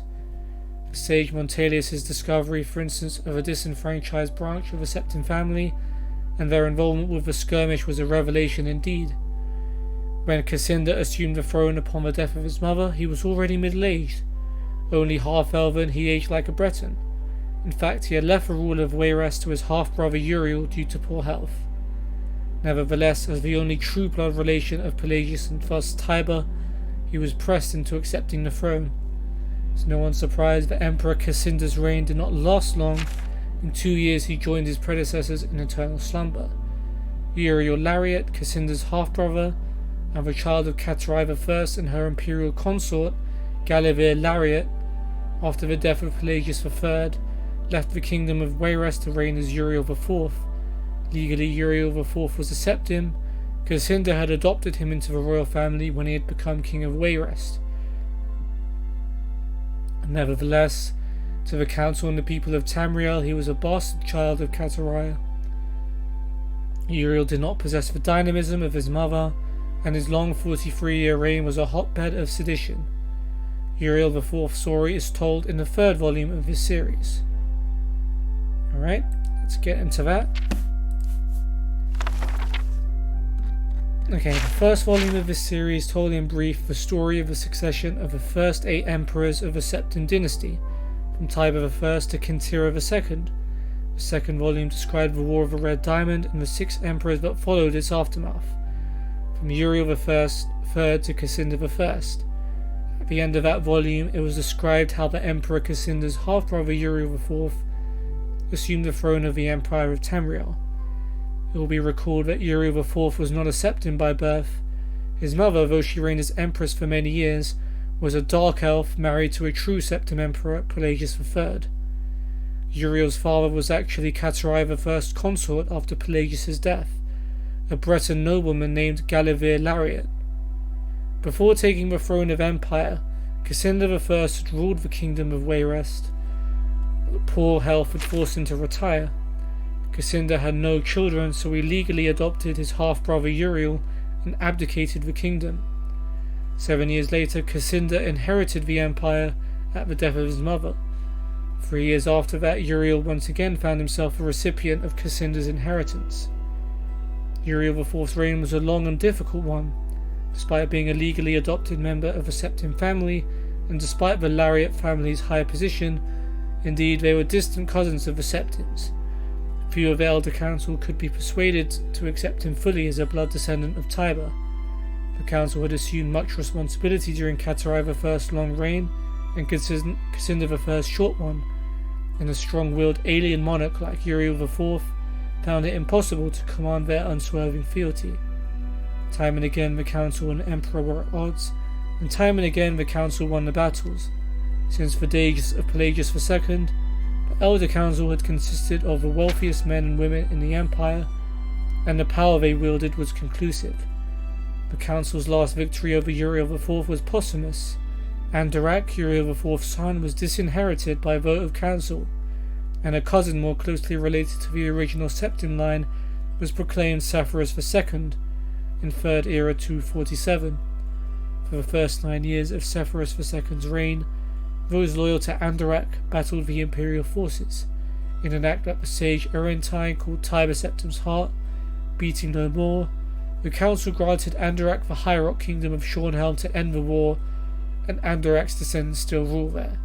Of course, if you take the title off the Emperor, of course he's going to be jealous and start a war.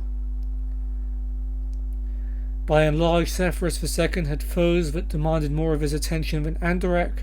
From out of a Cimmerian nightmare, in the words of Erentine, a man who called himself the Cameron Usurper, who we heard a bit in the Mythic Dawn commentaries, and of course Cameron is a name we're familiar with now, Manca Cameron, led an army of Daedra and undead warriors on a rampage through Valenwood, conquering kingdom after kingdom. Few could resist his onslaughts, and his month turned to bloody month. In the year 3rd Era 249, even fewer tried. Sepphoris II sent more and more mercenaries into Hammerfell to stop the usurper's northward march, but they were bribed or slaughtered and raised as undead. Eesh. The story of the Cameron Usurper serves a book of its own. It is recommended that the reader find Palo Ilfray's The Fall of the Usurper for more detail. In short, however, the destruction of the forces of the usurper had little to do with the efforts of the Emperor. The result was a great regional victory and an increase in hostility toward the seemingly inefficacious empire. Uriel V, Sepphoris II's son and successor, swiveled opinion back toward the latent power of the empire. Turning the attention of Tamriel away from internal strife, Uriel V embarked on a series of invasions beginning almost from the moment he took the throne In 3rd Era 268, Uriel V conquered Roscria in 271, Kaphnike in 276, Eneslia in 279, and Esronia in 284. In 3rd Era 288, he embarked on his most ambitious enterprise, the invasion of the continent kingdom of Akavir. This ultimately proved a failure, for 2 years later Uriel V was killed in Akavir on the battlefield of Ionith. Nevertheless, Uriel V holds a reputation second only to Tiber as one of the 2 great warrior emperors of Tamriel. That's pretty sick, considering Tiber's now widely considered a god. So, fair play to Uriel V. The last 4 emperors, beginning with Uriel V's infant son, are described in the 4th and final volume of this series. And let's go straight into that one. The first book of this series described in brief the first 8 emperors of the Septim dynasty, beginning with Tiber I. The second volume described the War of the Red Diamond and the 6 emperors who followed. The third volume described the troubles of the next 3 emperors, the frustrated Uriel IV, the ineffectual Sepphoris II, and the heroic Uriel V. On Uriel V's death across the sea, in distant, hostile Akavir, Uriel VI was but 5 years old. In fact, Uriel VI was born only shortly before his father left for Akavir. Uriel V's only other progeny by a morganatic alliance were the twins Morihafa and Eloisa, who had been born a month after Uriel V left. Uriel VI was crowned in the 290th year of the 3rd Era. The imperial consort Phonica, as the boy's mother, was given unrestricted regency until Uriel VI reached his majority. The Elder Council retained the real power as they had ever since the days of Katurai I. The Council so enjoyed its unlimited and unrestricted freedom to promulgate laws and generate profits that Uriel VI was not given full license to rule until 307, when he was already 22 years old. He had been slowly assuming positions of responsibility for years, but both the Council and his mother, who enjoyed even her limited regency, were loath to hand over the reins. By the time he came to the throne, the mechanisms of government gave him little power except for that of the imperial veto. This power, however, he regularly and vigorously exercised. By 313, Uriel VI could boast with conviction that he truly did rule Tamriel. He utilized defunct spy networks and guard units to bully and coerce the difficult members of the Elder Council. His half-sister Morihafa was not surprisingly his staunchest ally, especially after her marriage to Baron Ulfr Gerson of Winterhold brought her considerable wealth and influence. As the sage Ugarig said, Uriel V conquered Esroniet, but Uriel VI conquered the Elder Council.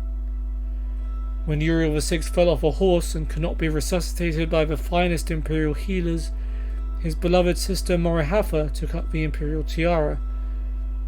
At 25 years of age, she had been described by admittedly self-serving diplomats as the most beautiful creature in all of Tamriel.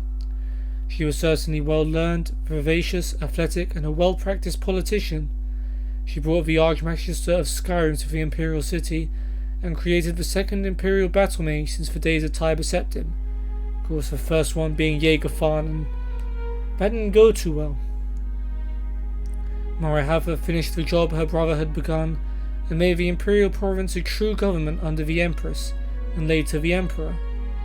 Outside the imperial province, however, the empire had been slowly disintegrating. Open revolutions and civil wars had raged unchallenged since the days of her grandfather Sepphoris II. Carefully coordinating her counterattacks, Morihafa slowly claimed back her rebellious vassals, always avoiding overextending herself. Though Morihafa's military campaigns were remarkably successful, her deliberate pace often frustrated the council. One councilman, an Argonian who took the Colovian name of Thoracles Romus, I wonder what his Argonian name was, furious at her refusal to send troops to his troubled Black Marsh, is commonly believed to have hired the assassins who claimed her life in 3rd Era 339. Wow. That's interesting. Romus was summarily tried and executed, though he protested his innocence to the last. I wonder if that gets explored in greater detail in another book, or in another game maybe. Morihafa had no surviving children, and Eloisa had died of a fever 4 years before. Eloisa's 25-year-old son Pelagius was thus crowned Pelagius IV. Pelagius IV continued his aunt's work, slowly bringing back under his wing the radical and refractory kingdoms, duchies, and baronies of the empire. He exercised Morihafa's poise and circumspect pace in his endeavours, but alas, he did not attain her success. The kingdoms had been free of constraint for so long that even a benign imperial presence was considered odious. Nevertheless, when Pelagius died after a notably stable and prosperous 29-year reign, Tamriel was closer to unity than it had been since the days of Uriel I. Our current emperor, His Awesome and Terrible Majesty Uriel Septim VII, son of Pelagius IV, has the diligence of his great-aunt Morihafa, the political skill of his great-uncle Uriel VI, and the military prowess of his great-granduncle Uriel V. Now, of course, this is a bit outdated. This book would have been released before Uriel unfortunately got, murdered by the Mythic Dawn, but yeah, let's keep reading. For 21 years he reigned and brought justice and order to Tamriel. In the year 3rd Era 389, however, his imperial battle mage Jaeger Tharn betrayed him. Oh no, Jaeger Tharn was the 3rd battle mage. So I got my timing wrong. Never mind. Uriel VII was imprisoned in a dimension of Tharn's creation, and Tharn used his sorcery of illusion to assume the Emperor's aspect. For the next 10 years, Tharn abused imperial privilege but did not continue Uriel VII's schedule of reconquest. It is not yet entirely known what Tharn's goals and personal accomplishments were during the 10 years he masqueraded as his liege lord. In 3rd Era 399, an enigmatic champion, the main character of Morrowind, defeated the battle mage in the dungeons of Imperial Palace and freed Uriel VII from his other dimensional jail. Since his emancipation, Uriel Septim VII has worked diligently to renew the battles that would reunite Tamriel. Tharn's interference broke the momentum, it is true, but the years since then have proven that there is hope of the golden age of Tiber Septim's rule, glorifying Tamriel once again. Well, I don't know when this was written and what happened since, but we all know how this story ends. Okay, so that's a brief history of the Empire. That's interesting. We've got a few more books to read and then we'll get back into the gameplay. So let's go with Darkest Darkness. Okay, in Morrowind, both worshippers and sorcerers summon lesser Daedra and bound Daedra as servants and instruments. Okay, so this is a conjuration kind of book. Most Daedric servants can be summoned by sorcerers only for very brief periods within the most fragile and tenuous frameworks of command and binding. This fortunately limits their capacity for mischief, for in only a few minutes most of these servants can do terrible harm to their summoners as well as their enemies. Worshippers may bind other Daedric servants to this plane through rituals and pacts. Such arrangements result in the Daedric servant remaining on this plane indefinitely, or at least until their bodily manifestations on this plane are destroyed, precipitating their supernatural essences back to oblivion. Whenever Daedra are encountered at Daedric ruins or in tombs, they are almost invariably long-term visitors to our plane.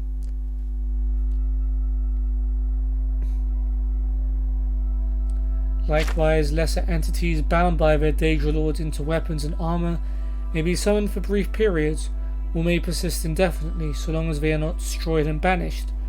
The class of bound weapons and bound armor summoned by temple followers and conjurers are examples of short-term bindings.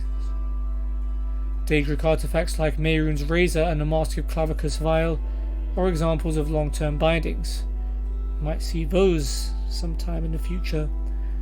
The Tribunal Temple of Morrowind has incorporated the veneration of Daedra as lesser spirits subservient to the immortal Amsivi, the triune godhead of Almalexia, Sophosil, and Vivek. These subordinate Daedra are divided into the good Daedra and the bad Daedra. The good Daedra have willingly submitted to the authority of Almsivi. The bad Daedra are rebels who defy Almsivi. Treacherous kin who are more often adversaries than allies. The good Daedra are Boethia, Azura, and Mephala. That's interesting. I was told Daedra aren't really good or evil. I'm not sure. It's confused me a little bit. I thought Daedra just... Well, some are more good than some are more evil, but none of them are kind of inherently good or evil. Like, they all just self-serving lords, right? Anyway, the Hunger is a powerful and violent lesser Daedra associated with Boethia, father of plots, a sinuous, long-limbed, long-tailed creature with a beast-skulled head, noted for its paralyzing touch and its ability to disintegrate weapons and armor. I wonder if those are related to the Hunger creatures that you find in the Shivering Isles, which we'll see at some point in the future without spoiling too much. The Winged Twilight is a messenger of Azura, goddess of dusk and dawn. Winged Twilights resemble the feral harpies of the west, with the feminine aspects of the Winged Twilights more ravishing, and their long, sharp, hooked tails are immeasurably more deadly. Spider Daedra are the servants of Mephala, taking the form of spider humanoid centaurs. With a naked upper head, torso, and arms of human proportions, mounted on the 8 legs and armored carapace of a giant spider. Unfortunately, these Daedra are so fierce and irrational that they cannot be trusted to heed the commands of a spinner. As a consequence, few sorcerers are willing to either summon or bind such creatures in Morrowind. The bad Daedra are Mehrunes Dagon, we know that, Malakath, Sheogorath, and Molag Bal. 3 lesser Daedra are associated with Mehrunes Dagon: agile and pesky Scamp, the ferocious and beast-like Clanfear, and the noble and deadly Dremora. So we've already come across the Scamps and the Clanfear in our first Oblivion Gate, and in Kavach. The Crocodile... Oh, we fought Dremora as well, haven't we? Yeah, so we fought all 3 of those. So those 3 are Mehrunes' servants, so that's why we always come across them when we're in the Oblivion Gates. The crocodile-headed humanoid Daedra called the Daedroth is a servant of Molag Bal, while the giant but dim-witted Ogrim is a servant of Malakath. So Daedroth is something we'll probably see in the future as well. Sheogorath's lesser Daedra, the Golden Saint, a half-clothed human female in appearance, is highly resistant to magic, and a dangerous spellcaster. Golden Saints, which we're also going to see in the Shivering Isles. That's interesting. And yes, that is a servant of Sheogorath. And yes, Sheogorath is related to the Shivering Isles if you didn't know. That's not much of a spoiler. Another type of lesser Daedra often encountered in Morrowind is the Atranak, or Elemental Daedra. Atranaks have no binding kingship or alignments with the Daedra Lords, serving one realm or another at whim, shifting sides according to seduction, compulsion, or opportunity. And we'll definitely run into those later. So basically a quick summary of all the Daedra that exist. That's an interesting read. Let's move on to Dwemer history and culture. Collected essays on Dwemer history and the culture, Chapter 1, Marabar Sul and the trivialization of the Dwemer in popular culture by Hasfat Antobolis.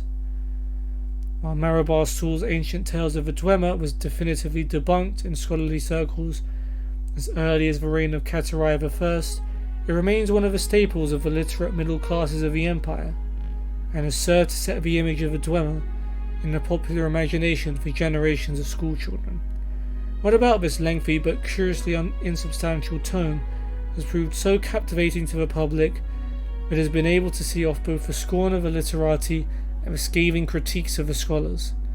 Before examining this question, a brief summary of the provenance and subsequent career of ancient tales would be appropriate.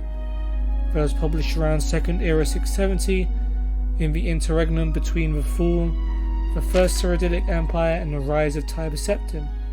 It was originally presented as a serious scholarly work based on research in the archives of the University of Gwilym, and in the chaos of that era was taken at face value, a sign of the sad state of Dwemer scholarship in those years. Little is known of the author, but Marabar Sul was most likely a pseudonym of Gor Felim, a prolific writer of penny dreadful romances of that era, who is known to have used many other pseudonyms. While most of Philim's other work has thankfully been lost to history, what little survives matches ancient tales in both language and tone. See Lomis' textual comparison of Gore Philim's A Hypothetical Treachery with Marabar Sul's Ancient Tales of Adwema. Philim lived in Cyrodiil his whole life, writing light entertainments for the elite of the old imperial capital. Why he decided to turn his hand to the Dwemer is unknown, but it is clear that his research consisted of nothing more than collecting the peasants' tales of the Nibene Valley and recasting them in Dwemer guise. The book proved popular in Cyrodiil, and Philim continued to churn out more volumes until the series numbered 7 in all. Ancient Tales of the Dwemer was thus firmly established as a local favourite in Cyrodiil. Already in its 17th printing, when the historical forces that propelled Tiber Sept into prominence also began to spread the literature of the Heartland across the continent. Marabar Sul's version of the Dwemer was seized upon in a surge of human racial nationalism that has not yet subsided. Oof. The Dwemer appear in these tales as creatures of fable and light fantasy, but in general they are just like us. They come across as a bit eccentric, perhaps, but certainly there is nothing fearsome or dangerous about them. Compare these to the Dwemer of early Redguard legend, a mysterious, powerful race capable of bending the very laws of nature to their will, banished but perhaps not gone. Or the Dwemer portrayed in the most ancient Nord sagas, fearsome warriors tainted by blasphemous religious practices, who use their profane mechanisms to drive the Nord from Morrowind. Marabar Sul's Dwemer were much more amenable to the spirit of the time, which saw humans as the pinnacle of creation and the other races as unenlightened barbarians or imperfect, lesser versions of humans eager for tutelage.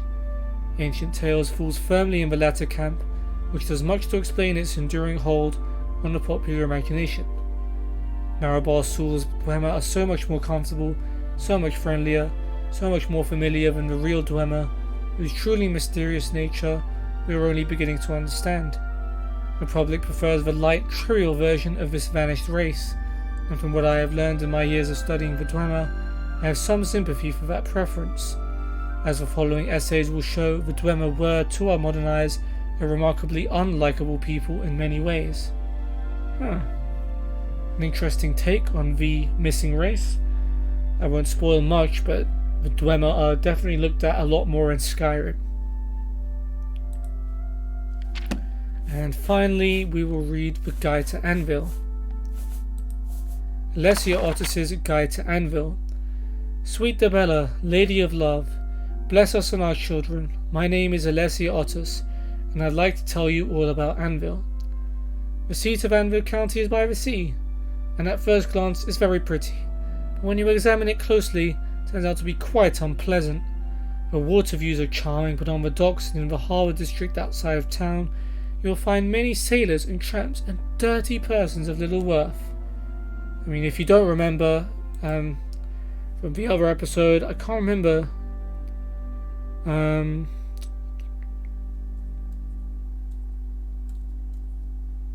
Hold on, let me check. Which guide was it we read last time? I know it wasn't Anvil. I think it was Chadinal. What was that? Sorry about that. Drive.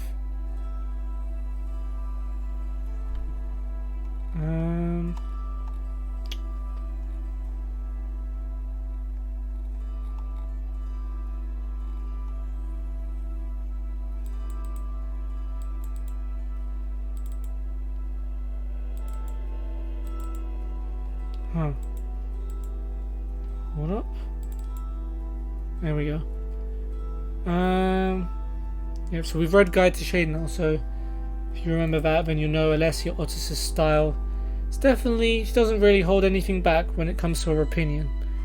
And it's definitely a little bit biased. But anyway, we'll carry on. Castle Anvil is clean and well ordered and within the town walls.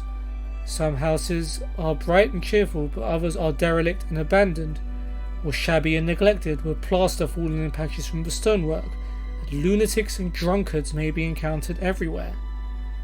Castle Anvil. The ruler of Anvil is Countess Milona Umbranox. Her husband, Corvus Umbranox, disappeared many years ago, and most persons would agree that her ladyship is better off without him. He was a light and frivolous person, and given to loose and riotous behaviour likely to promote scandal.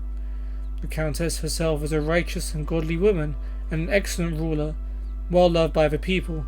If only she could compel her town guard to drive the seamen, lowlifes, loafers, and thieves from Anvil streets. Yikes. Anvil might be a more tolerable place to live. Districts of Anvil. Consider the 5 districts of Anvil. Castle Anvil lies outside the town walls, south of town, overlooking the harbour, and is reached by a gate from Chapelgate. Within the town walls are 3 districts: Chapelgate in the east, Westgate in the west, and Guildgate between Chapelgate and Westgate. Harbourside lies outside the town walls, south of town, and is reached by a gate from Westgate district. Chapelgate. A more beautiful chapel may not be seen in all Cyrodiil. A quiet garden for meditation with a fine statue of Dibella lies between the chapel and the town wall, and across from the chapel is a lovely garden and covered arcade where worshippers are protected from the elements. Regrettably, the people of Anvil seem little inclined to appreciate these advantages and are seldom seen worshipping in the chapel. Whether this is the fault of a primate who is a vain and shallow woman, or the countess who does little to encourage regular chapel worship by her example, I am unable to judge. Guildgate. The most prosperous part of Anvil is entered by Guildgate, or Main Gate, or North Gate. Here, side by side, may be seen the handsomest and ugliest of Anvil buildings. The guilds are kept clean and in good repair, and both Mages Guild and Fighters Guild are unusually ambitious and industrious by Cyrodiil's common standard. The head of the Mages Guild, Carahil, is a scholar of good reputation and an outspoken enemy of necromancy, summoning, and the dark arts. The Fighters Guild here is well staffed and active, and shows no sign of effectlessness and poor morale of chapters elsewhere in Cyrodiil. However, next to the Mages Guild is a ruin long boarded up and abandoned and a prominent eyesore. Westgate. This is a residential district of Anvil. The houses here are shabby and ill-kept. The people are untidy and dull, with the exception of Anvil's famous citizen, the Argonian authoress Quillweave, who produces wretched books celebrating the misadventures and schemes of the lower and criminal classes. This person does her race no favour by confirming the prejudices of many who consider Argonians to be ungodly, dishonest, worthless, and little better than beasts. Oof. I mean, I can't remember if Shaden will expose anything racist. I think she did say something about orcs. But yeah, there's some rudeness towards the Argonians. Harbourside.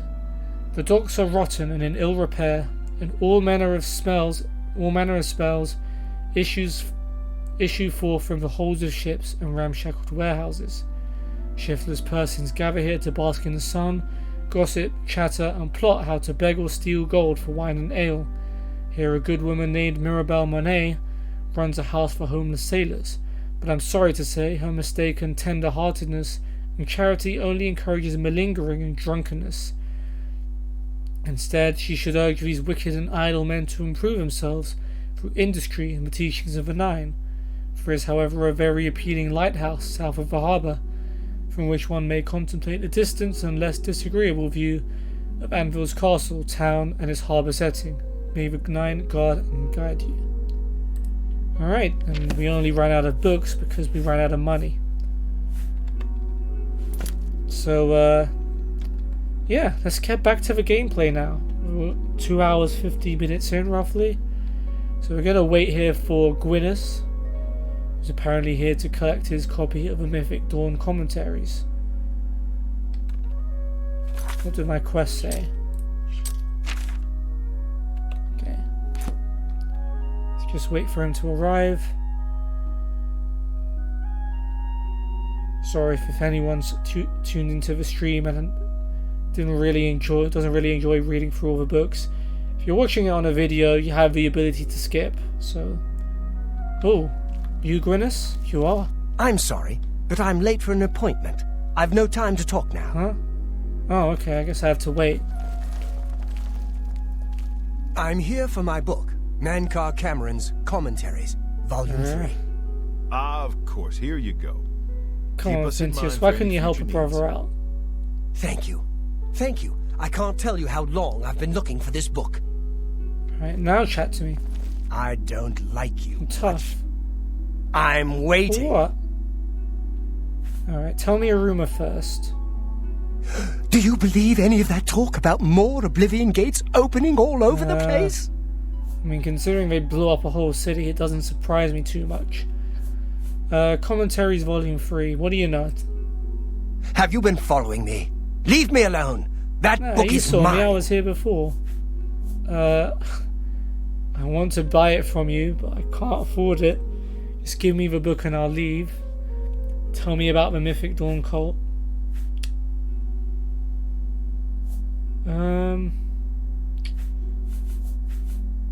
Give me the book and I'll leave. Are you threatening me? You can't scare me. I'll call the guards if you don't leave at once. No, you won't call the guards. Whoa. What do you Damn. mean? I'm an upstanding I'm citizen. being savage. I have nothing to hide.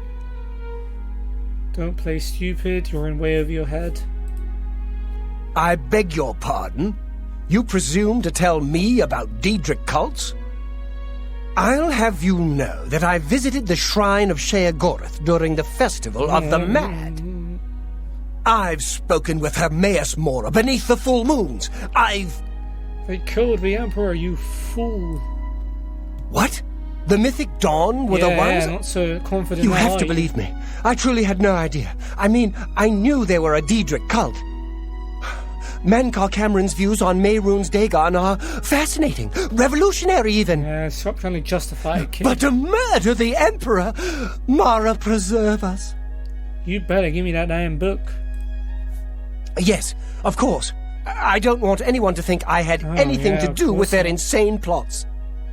Here, Volume 3 Right, is just yours. one more to go. What you do with it is your business. Oh yeah, I can ask you about the fourth book. You can only get Volume 4 directly from a member of the Mythic Dawn. I had set up a meeting with the sponsor, as he called himself. Here, take this note they gave me. It tells you Ooh, where to gonna have go. to go undercover. I don't want anything else to do with the Mythic Dawn. We're just gonna go over there and raid them. Hey, wait, talk to me some more. Go on. Tell me more about Volume 3. I told you, I'm done with those books. I'm sorry I ever got mixed up with those maniacs. Fair enough. What? Oh, the dude hates me. Let's try and redeem ourselves. Telling some jokes. Doing some coercion.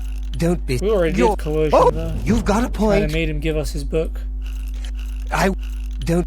You're a big fat... Was that... You're... Oh, that's great! I can't... I doubt you. You're... I like that. A lot. You've got... I'm not... You're a big fat liar. Was that... Blah. I won't fight you. I'm not... You're... I can't argue with that. You... You're full of it. Alright, well, have a good day, Gwyneth. Remember, be careful what you read, careful who you talk to, and have a nice life. Bye. Alright, so we've got ourselves Volume 3. So let's have a read of that before we carry on with the quest. And this one's even more valuable. And that one's buffed up our illusion. So we've got Conjuration, Destruction, and Illusion, I think. I remember right. Anyway, let's read Book 3. The tower touches all the mantles of heaven, brother Noviets, and by its apex one can be as he will. More, be as he was, and yet changed for else on that path for those that walk after. This is the third key of Numantia, and the secret of how mortals become makers, and makers back to mortals. The bones of a wheel need their flesh, and that is mankind's heirloom. Oath-breakers beware, for their traitors run through the mimic paths, runner-dogs of prolix gods. The dragon's blood of hidden ascension in 6,000 years of ethereal labyrinth, which is arena, which they yet deny is oath-bound. By the book, take this key and pierce the divine shell that encloses the mantle takers. The skin of gold, Sarab I Orbex. Woe to the Oathbreakers. Of the skin of gold, the Xerxes Mysterium says, Be fooled not by the forlorn that ride astray the roadway, for they lost faith, and this losing was caused by the Aedra, who would know no other planets, whereby the words of Lord Dagon instructs us to destroy these faithless. Eat or bleed dry the gone forlorn, and gain that small will, that led them to walk the path of Godhead at the first. Spit out or burn to the side that which made them delay. Know them as the Namoli. Every new limb is paid for by the undergrown sea. See, brother, and give not more to the Hydra. Reader, you will sense a shadow choir soon.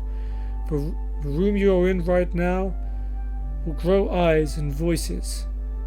The candle or spell light you read must by will become great ways for the traitors I have mentioned. Scorn them and fear not. Call them names. Call out their base natures. I, the anchor of stars, am with you, and I come to take you to my paradise, where the tower traitors shall hang on glass racks until they smile with a new revolution. But as your ward against the Namoli, they run blue through noise and shine only when the earth trembles with the eruption of the newly mantled. Tell them, Go! Gartok al-Menem, God is come. Numi, Mora, Num, Dalai Menem. Once you walk in the mythic, it surrenders its power to you. Myth is nothing more than first once. Unutterable truth. Ponder this while searching for the fourth key. Understood laws of the arcanature will fall away like heat. First tower dictate. Render the mutant bound where he may do no more harm. As god of Amundus, alike shall be his progeny, split from their divine sparks. We are 8 exarchs. The home of Paname see us a sole exit. Chim, those who know it can reshape the land, witness of the home of a red king once jungled. He that enters paradise enters his own mother. Whoa. Whoa, mankind, that's a bit mad. I, Alma Ruma, the orbis endeth in all ways.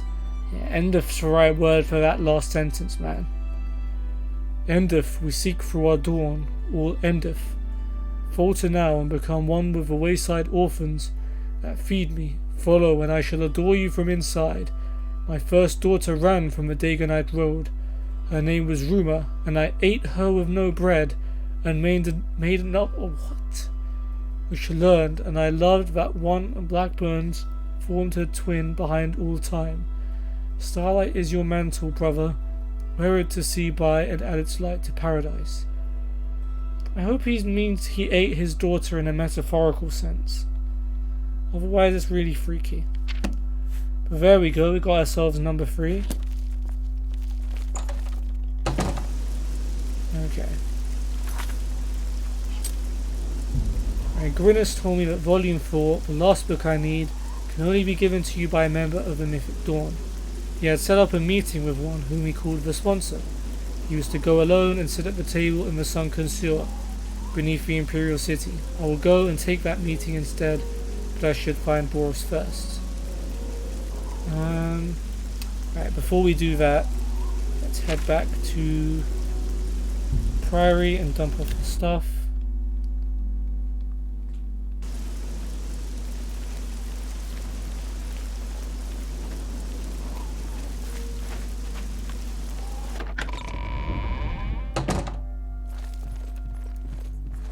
And let me save it first. And make it a hard save because I've been playing this game for a while and there's a chance it may crash. So we can get rid of Katana. And do I have a black robe? No, let's put one in here for safekeeping. Blue and green outfit. I mean, we're keeping everything in here anyway.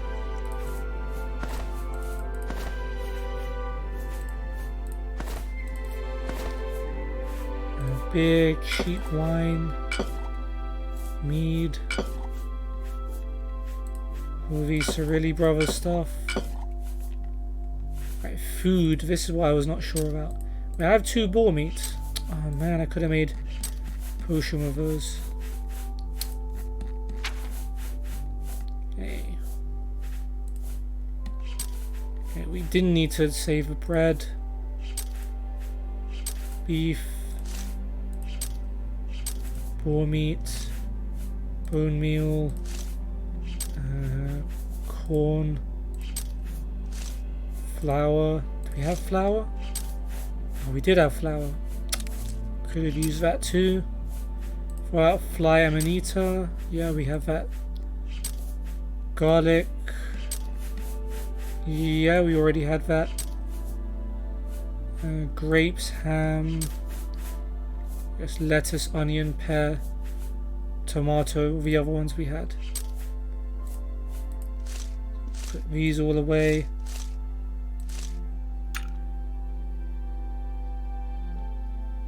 Just one of these. Onion we need. Potato, pumpkin, radish. One rice. I have spittle stick in here, right? Yeah. Sweet cake, sweet roll, tomato, watermelon. Okay. And from here, all the books we've just read, they can go away.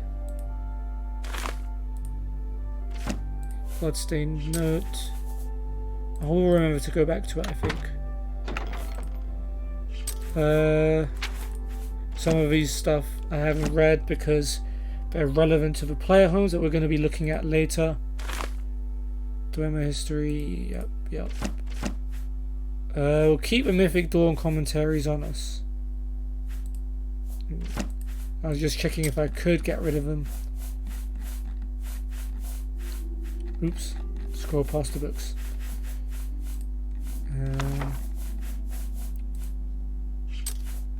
Night Mother rituals. Oh, we haven't read the note to Gwyneth. Let's do that in a sec. All rooms, yeah. Everything here gets dropped except for the repair hammer. Don't know how much of this stuff I had before. Probably a lot of it. You know, it doesn't hurt to make sure. So calipers we had. Inkwell we had. Paintbrush we had. Pickaxe we had. Shears, shovel. We had a tang jug already. Tongs and yarn we had. Okay. Let's read the note to Gwyneth before we carry on. Gwyneth, your interest in the writings of a master has been noted. You are taking the first steps towards true enlightenment. Persevere, and you may yet join the exalted ranks of the chosen. If you wish to continue further down the path of dawn, you will need the 4th volume of a master's commentaries on the Mysterium Xarxes. It can be obtained only from a member of the Order of the Mythic Dawn. As your designated sponsor, I will pass on my copy to you if I deem you worthy.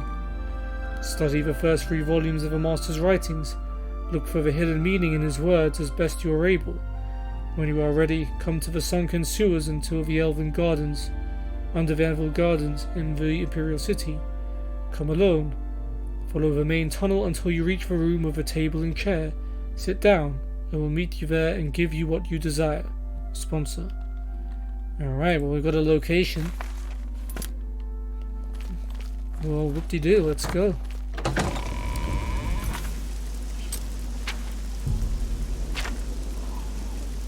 What? What's Baurus doing all the way out here?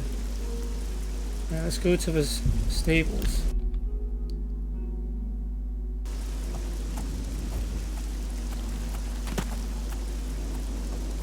What the hell is Baurus doing outside of the city?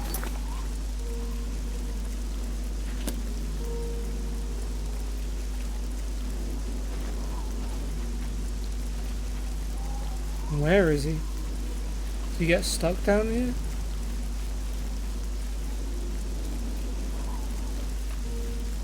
It's gotta be a bug, surely.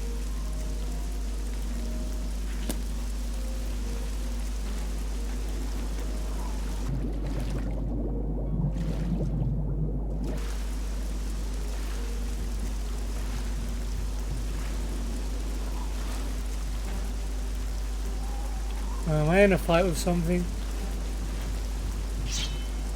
Yes, I am.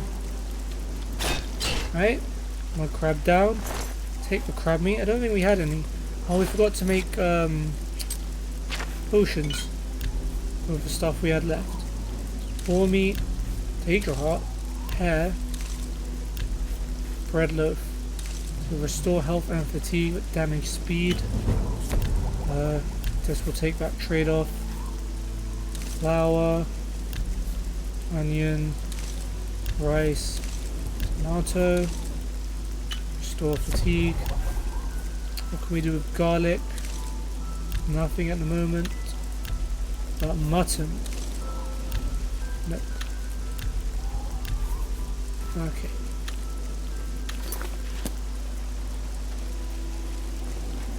I don't even know. Why am I putting my sword away?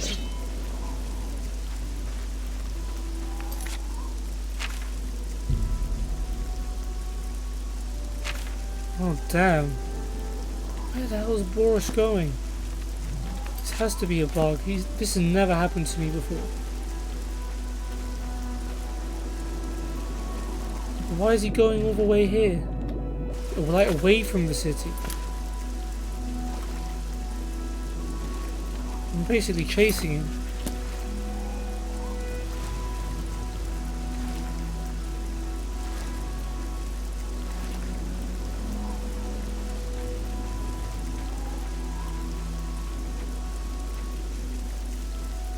Okay, got a little docks.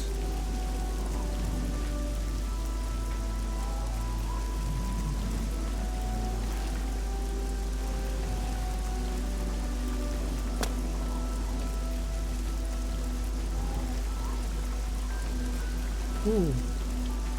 Ah, this is going to be interesting. We have picked up our first ever nernroot plant. Anyone who's played Skyrim as well as Oblivion would know that nernroot is a very important plant in this game, and it started a quest.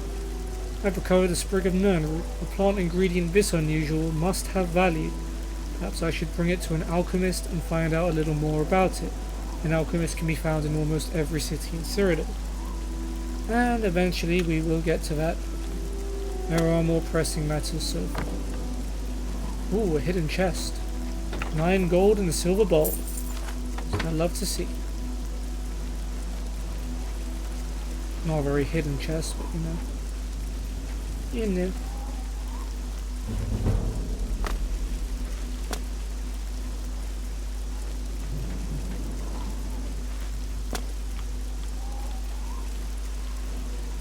Alright, you don't let me jump over this rock then.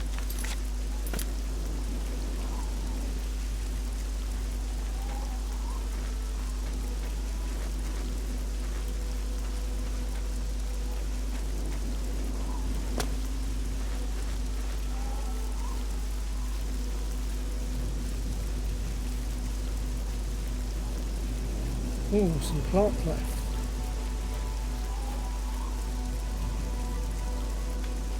Morning Glory root pot. Jeez, I hope that's not implying what I think it is, but throw a little bit of that. Grab some more.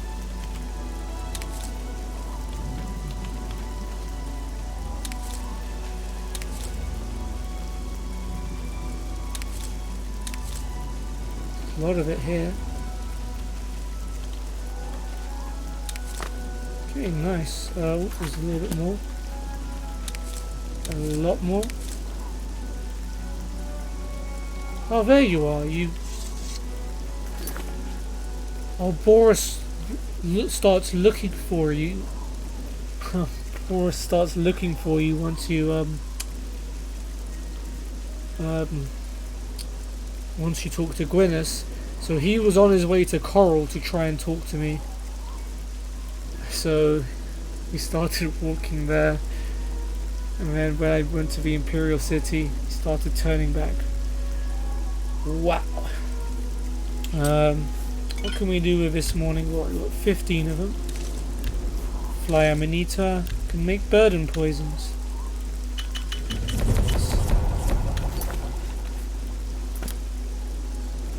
You're not easy to get hold of. Neither are you, mate. What have you found out? I was looking for you. Anything interesting about the Mythic Dawn? They'll pay for the murder of the Emperor. Now that we know who they are, it's only a matter of time. Yeah, that's right. You know, Gwynus, this buddy of mine, he set up a meeting for him in the sewers, you know, right beneath your eyes. This just might be the break we've been looking for. Good work. Thanks, man. We need to get that fourth book then. If Tarmina is right, we can use these books to locate the Mythic Dawn's hidden shrine. Hope so. Let's go. I know that part of the sewers well. Okay, tell me more about the sewers. Which is a sentence I The never thought I'd sewers run say. underneath the whole Imperial City. There are access points in every district. The Blades have occasion to use them in our undercover work, as well as a means to move around the city without attracting attention. Makes sense. Well, you must stink a lot of the time. Follow me. I know how to get to the part of the sewers where we need to meet the sponsor. Awesome. Can't believe it. This dude actually followed me to Coral.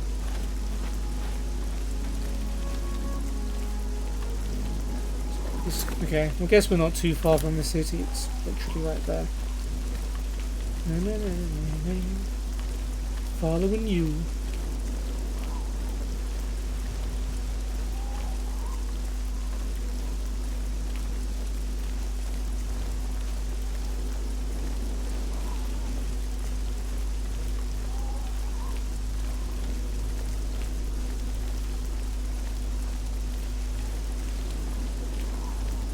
Did I take from this one? No, I don't think I did. Don't think I did. I think I took from these either. Oh, he's literally waiting for me to follow him. Don't mind, Boris, I'm just picking some flowers, it's fine. Fine. Oh look, there's a friend, hopefully. That's Summer Belek. I don't even know if we have those.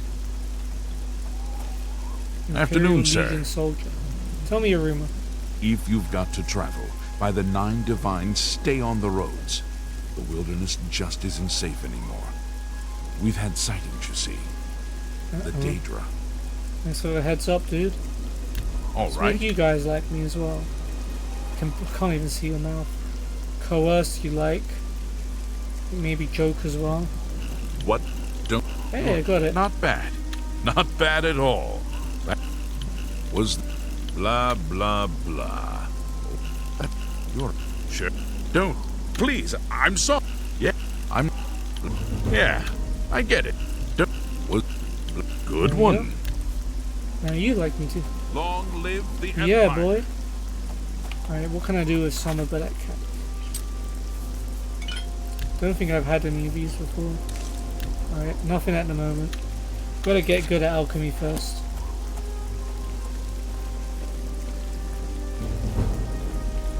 Hey, I'm increasing my sneak. Oh, and there you go. There goes the crash of the game.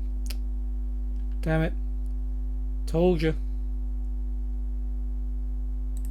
That's why we save the game. Oh man.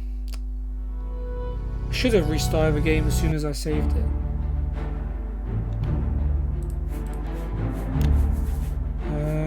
Or last autosave was back at Waynon. Oh boy, gonna have to play through a lot of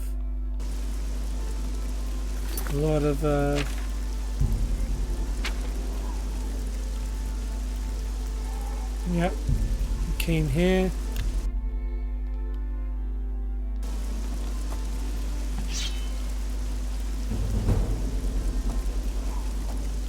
Let's try and replay this as if I was doing it the first time.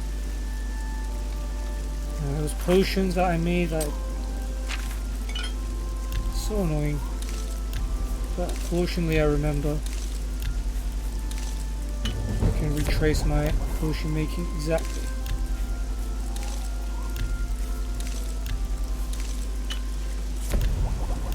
And I think that was it. No, Fly Amanita. And that was only once I got the Morning Glory stuff. Yeah, that's all I can do.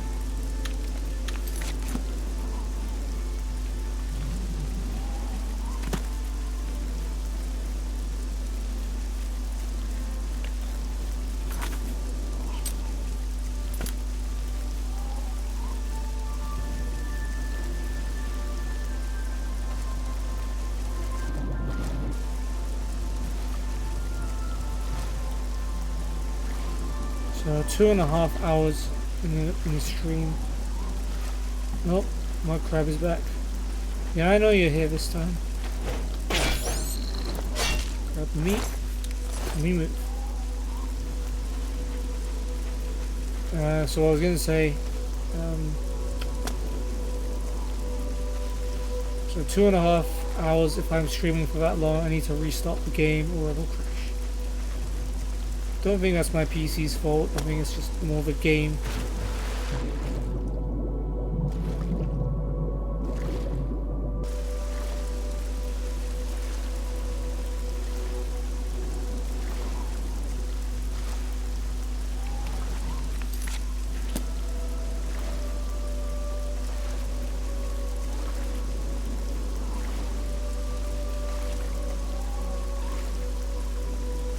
Oops. Stop by and get that known route again. Yep. Isn't there a chest here too? And there we go. Oh, this time there's only a silver plate in it. Silver bowl was more valuable last time. Although, silver plate is an item I'm missing, isn't it? Yeah, never mind. Come to me, Baurus.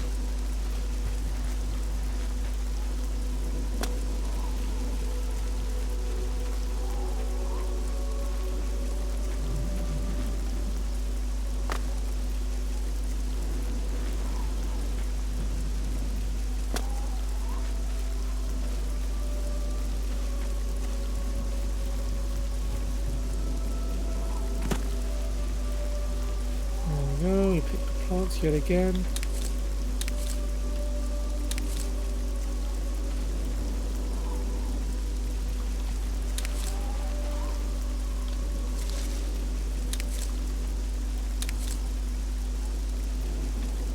Okay. There's a Legion soldier.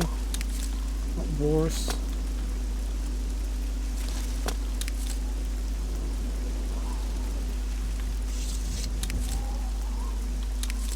Let's get this over with. What do you need? If you've got... Go ahead. It was joke and coerce, wasn't it? That's a bit excessive. Yes. Yeah. I get it. That's pretty good. That's pretty good. That's pretty good. No more. You're frightening. Good. Whatever you want. Thank you. Stay safe, citizen. These are dark times. Appreciate that, buddy. Again.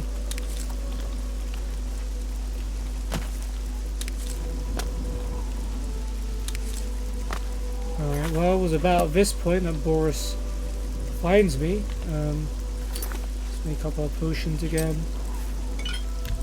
A little bit more of it, I think, this time. I don't know.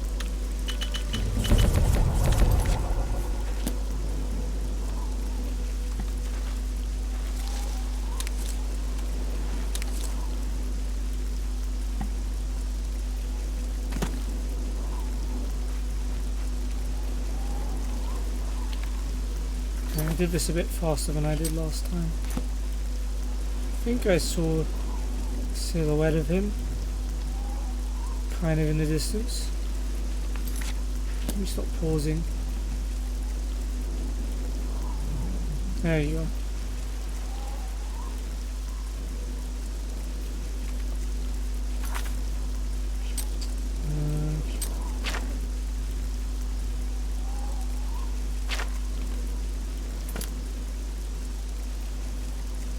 Alright, Baurus. Here, I'm ready. Let's do this again.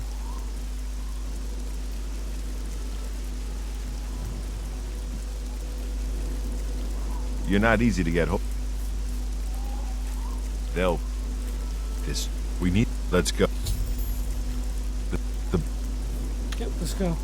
Follow me. I know how to get to the part of the sewers where we need to. I know you do, bud.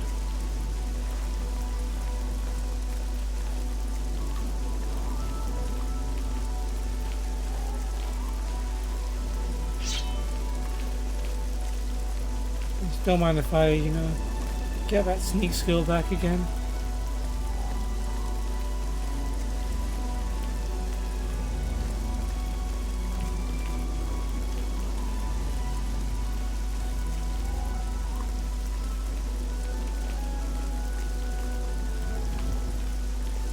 Okay.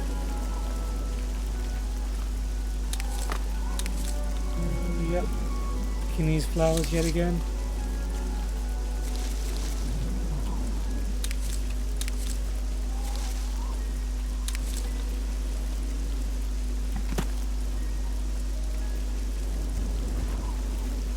Right, yep, let's go this way. Yep, some of it over here.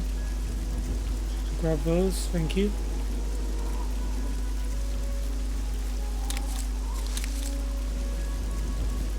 Is that full barrel? No. Is that this one? No. Nothing for me here.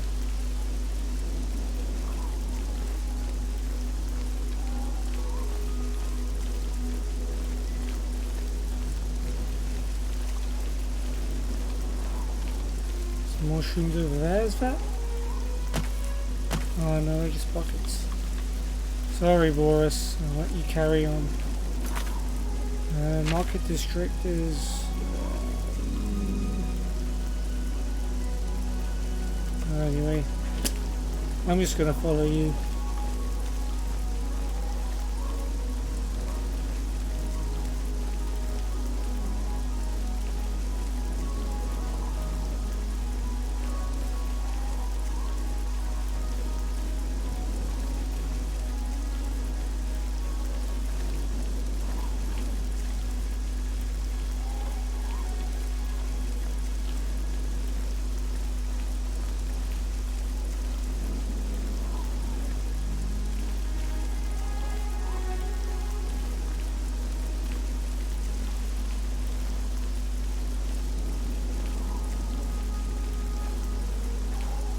Found one in. Did I? Is that it there? Cool.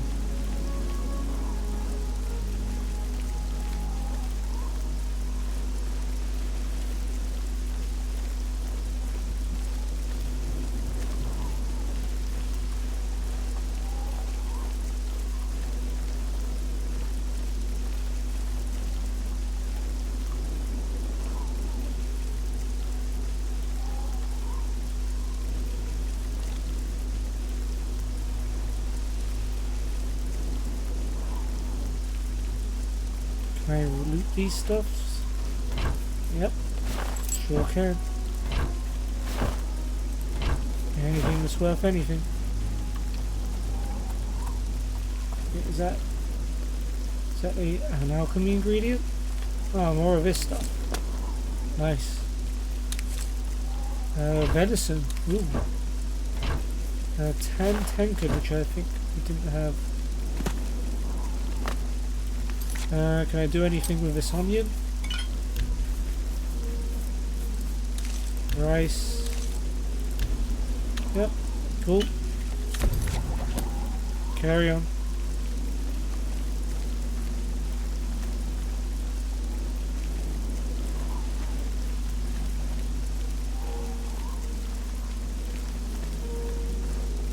And I wish I didn't go away to Coral now.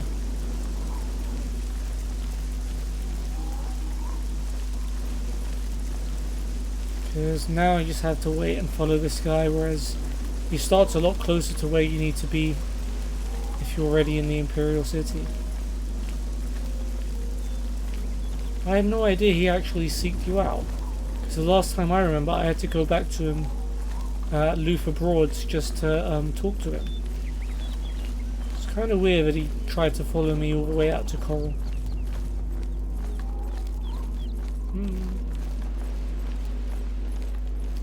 This feels like the longest path ever.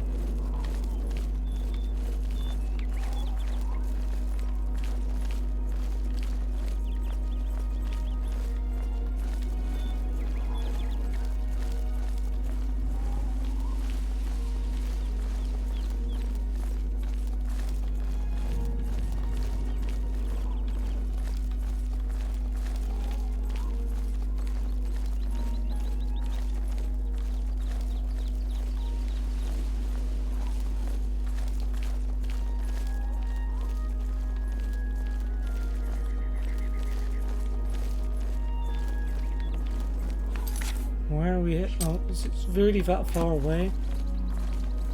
I thought the city was like just a little walk away. Obviously not. Oh, there we go. Ah, there's my horse. Say hi, Baurus. You know your friend Joffrey? He has a friend called Prior Mabrel who got killed by the Mythic Dawn. He gave me his horse, look.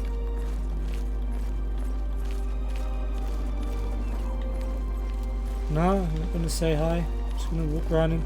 Hi, Prior Mabrel, playing horse. Need to give you a better name.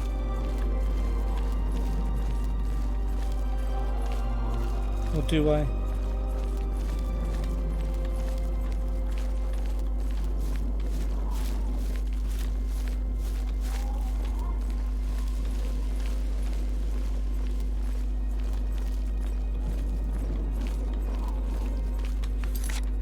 Quite late at night, so there might not be as many people walking around. Let's go into the Talos Plaza district. Alright, we'll stop sneaking. We're in the city now.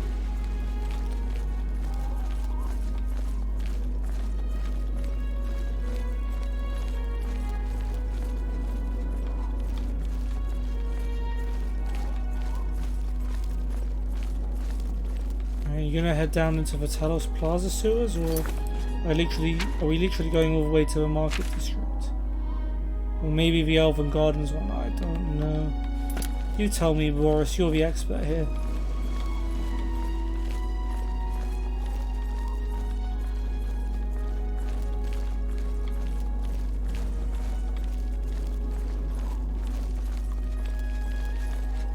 Huh?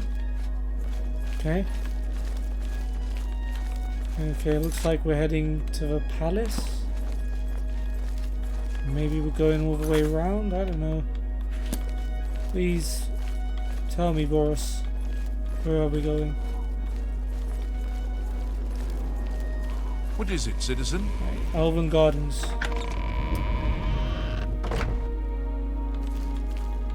Right. Ooh, barrels. Clay bowl. Tank cup, not sure I need it, but I'm taking it. Leek, ooh. Don't need brown shirt.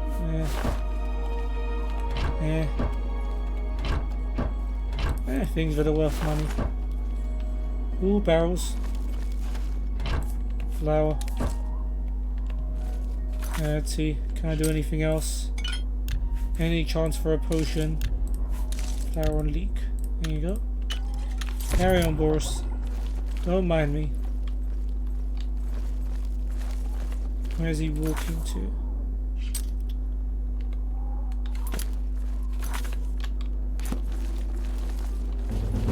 Hey, athletic skill got increased. Oh. Oh, we've talked to you, Frylov. How you doing, buddy?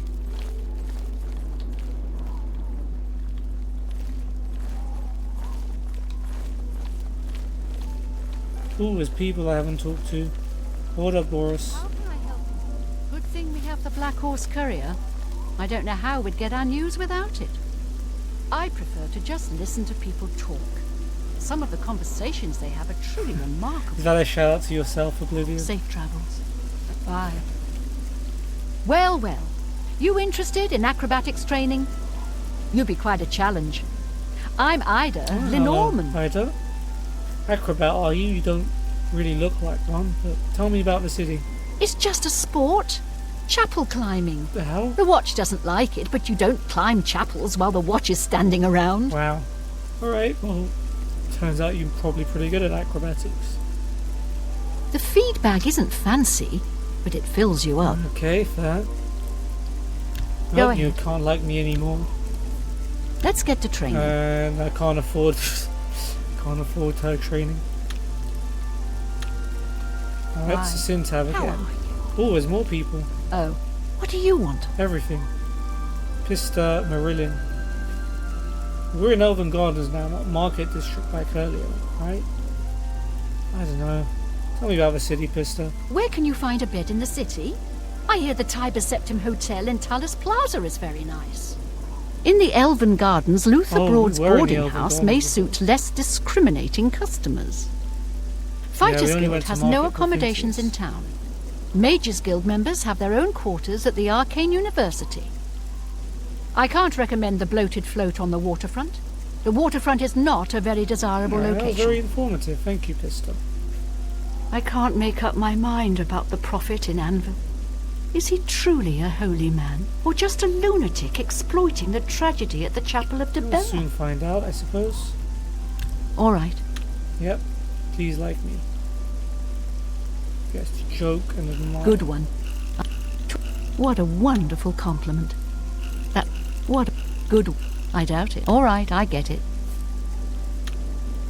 Good day. Hunderlin. Goody. Yes, I'm the city's arena gatekeeper, but I'm not on duty now.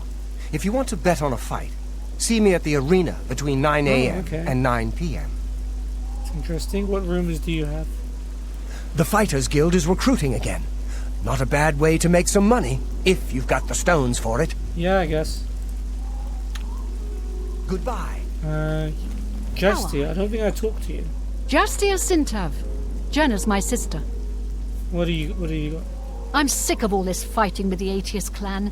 I'm glad Uncle Ineal put Good his old foot Uncle down. Ineal. Did we get to meet Uncle Ineal? I don't think we've met him. We'll see. Everyone seems to talk a lot about him. Joke and coerce, I believe. I don't... Not... Don't... Yeah. Don't try to manipulate me. Not... I don't... That's... Don't, please. I'm sorry. No. Don't... I don't... Good one. Don't... I don't... That's... Whatever you... All right, I get Yeah, it. friends now? Cool. Good day. You. Halod the Outlaw. You can call me Halad the Outlaw, because I'm on the lam. Makes sense. What do you know about the city? I helped build Ravenrock. Had a bad run-in with the law, so here I am. Pretty soon I'll head out for the Imperial Reserve, try my luck there. Alright, well, good luck. Rumors? The Fighters Guild is Yeah, recruiting. just talk about I'm listening. that. Right, joke, coerce. No more. You're full of it. No more. I doubt you really mean that. Don't. I'm not. You're pathetic. Yeah. Don't. Was that? You're a big fat. Don't. You're pathetic. Don't. I doubt. You're pathetic. This guy's a bit Was of that a tough nut to crack. Yeah. There we go. Whatever you want. All right. I get it. Take care. Anyone else around here? How can I help you? Not really. Well met. I think we already looted all of these. Alright, Boris. Slow your roll. Coming to get you. Psych. We're out here looking for some more plants.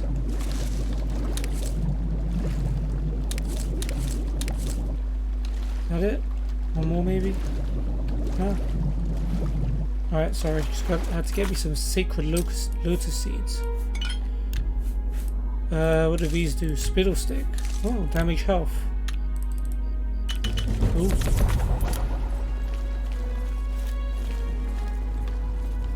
Oh, turning in. Some secret flyer manitas.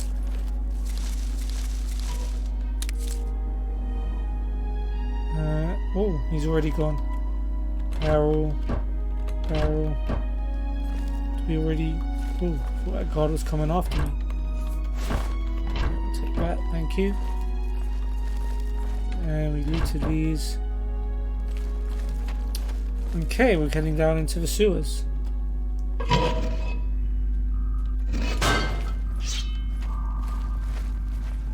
Alright, Boris, stay frosty. I'm gonna take a look around because I'm more looking for stuff here. So I want to explore the sewers, and I think I'll probably do that without Boris. Okay, look at that. Corn, pear, rice, leek lettuce, potato, rice. It's a very good stack of food. Corn, leek, lettuce, pear. potato, rice. Oh, and some summer bullet cap. So we've got restore fatigue and shield.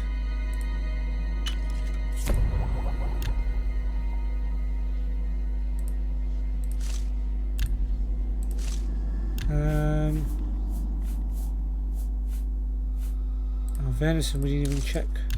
We don't want to make anything with venison though. Let me be really careful. And summer bullet cat, we only have one more left. Okay, let's not make anything else. Now, let's see what's around here. Check on minimap. Go left first. Oh, if we can.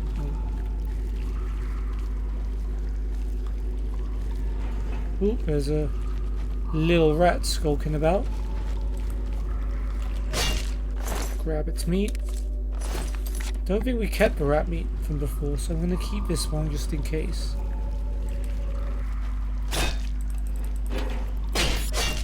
Bit of crab meat and a spoon. That might be something we didn't have. Oh, this crab didn't see us. Boink.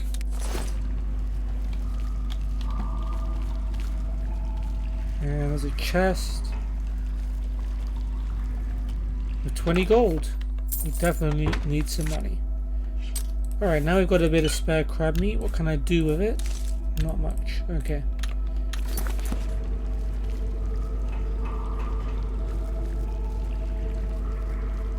Alright, here's the lever to open everything. Nice you. Both sides. Sweet. Let's go this way first.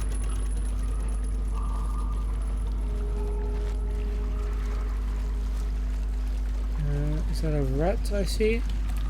Not so fast, buddy. Alright, what do we have here then? Chest. Broken crate. Alright, we'll take the chest. We'll take what's in the chest. Steel arrows, nice.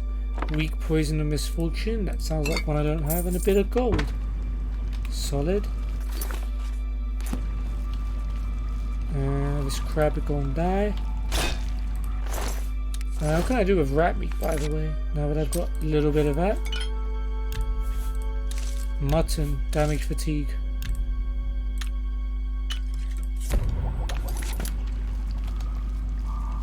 And up here, where does this lead? Irene Metric's basement. We ain't heading down those ends.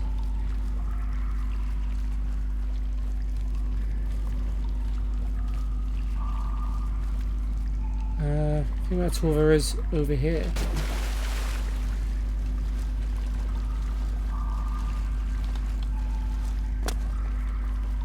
Let's explore the other side. Where did that other way lead?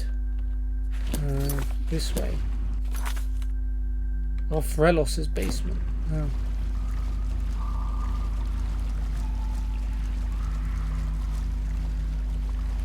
Swish. Right, I think we can safely combine the rat meat with the mutton. I think we have mutton to spare.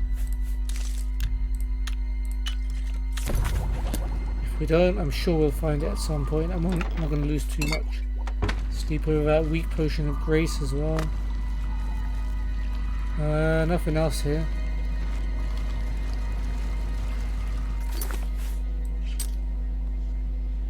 Okay.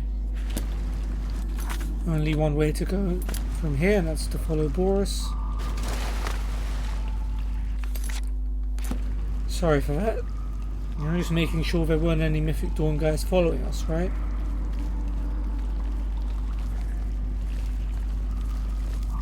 Ooh, mud crab.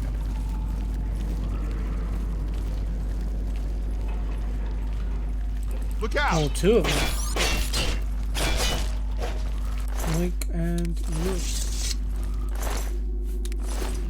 Oh, okay, you open the door, Baurus. It's really cool.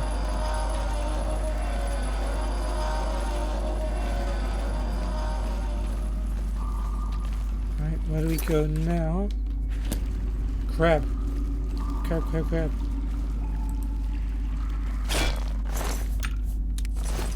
Oh, was that a chest? No. My eyes are deceiving me. No chest in here. Baurus. Continue our trek. Look out! Crab. Got another crab, excuse me. There's only one way to go at the moment.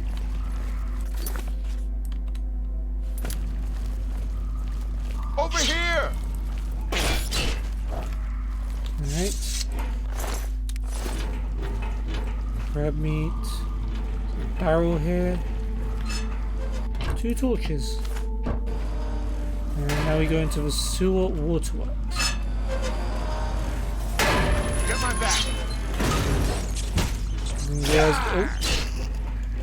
Nice, Baurus got one of them before he got me. Lockpick. Sneaky rat over here. Okay. Let's heal up.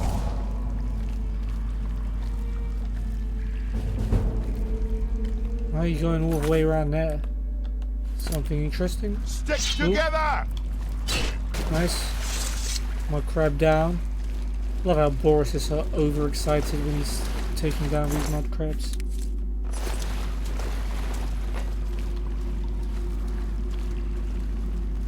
Is there anything on this side? Nope. Alright, well, I'm gonna go on a bit without you, Baurus.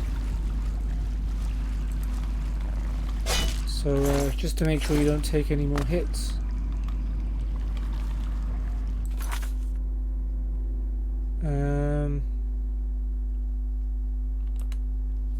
I don't know, let's go this way. Ooh, goblins.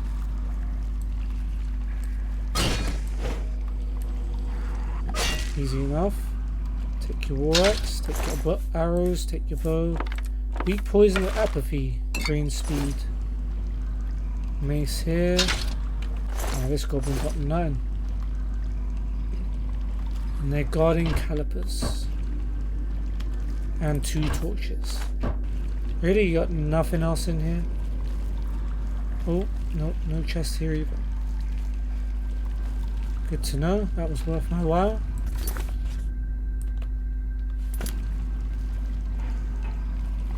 Oh, crate. Hourglass. Not sure if I have it, so I'll take it.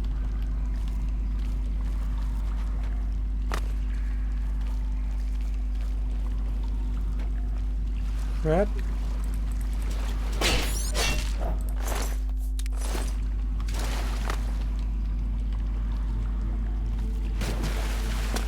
Nope. Anything else here, like a chest or something? I don't know. Little passage, but oh, there's a sack. Hey, healing pot. Always good to see one of those.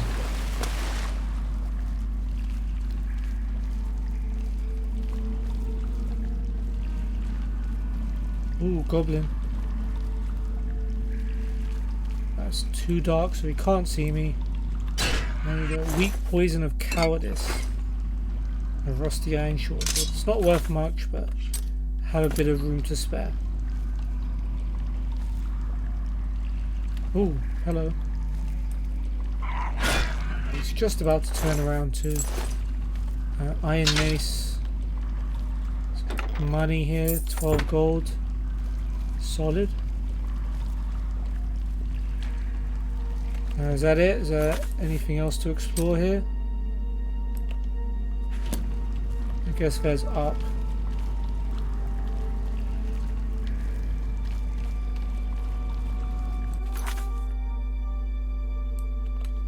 Okay, hold on. Go this way. Alright, yeah, I have to go up here. Go around, there's a nice chest. Gold, lockpick, red hammer, silver nugget. All very nice. I already have all of them though. Oh. First proper fight. Oh man, he's poisoned my intelligence. It's not cool, man. Taking your arrow and your bow. So that drain isn't a permanent effect, is it? Ooh, weak potion of charisma. That's nice. So I think drain, once it wears off, you get it back, right? I would hope. Yeah, okay. And the Elven Garden Sewers. So that's as far. So I've explored everything. Now I need to go back to Baurus.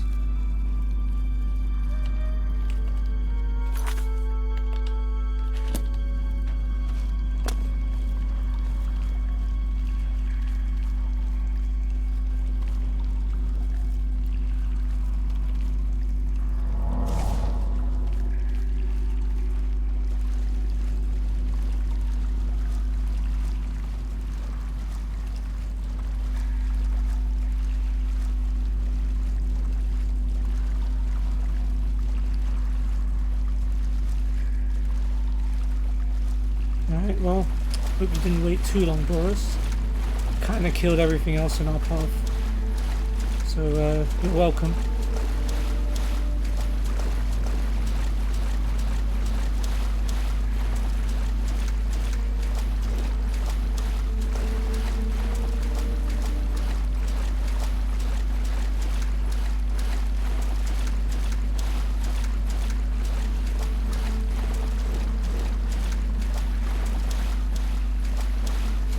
He just like looks at that mud crab like, wait, I didn't kill that. Who killed that?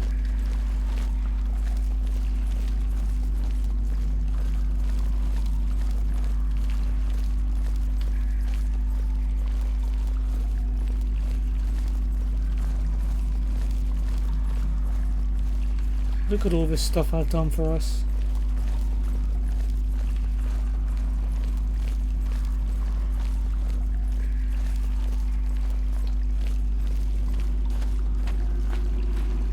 For some reason it feels a lot shorter following Baurus around here than it was to have a look myself. Yeah, you see that? That guy actually put up a fight. Did I take his weapon? I didn't take his weapon, did I? Yoink. It's a rusty iron mace, it ain't great, but... have room. Alright, into the Elven Garden Sewers. Look out! Well, nice job, Baurus. Right, let's get our mini-map up.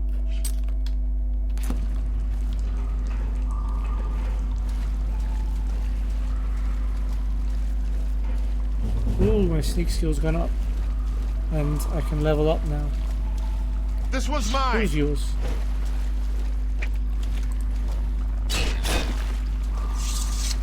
Cleaning up meat.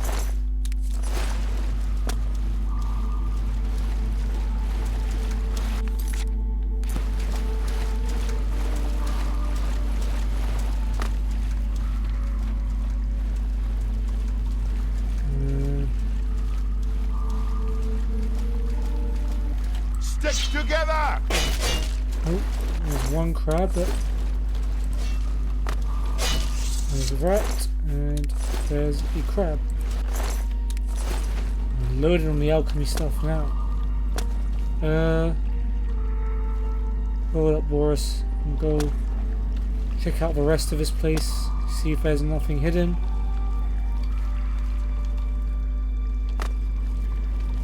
Broken crate. Okay, carry on. I'm right behind you.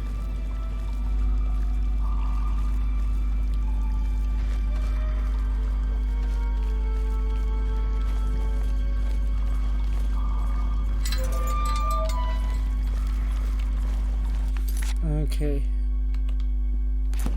You're gonna go through that? Oh, no, no. No, no, not yet. Not yet, Baurus, my boy. Need you to wait. What second? Yeah, I need to explore everything first before I agree to follow you down this mysterious place. Or have I already? I think I already have. Okay, well where does this go? Favis Ulis's basement. Okay. Alright, then we might be ready to start.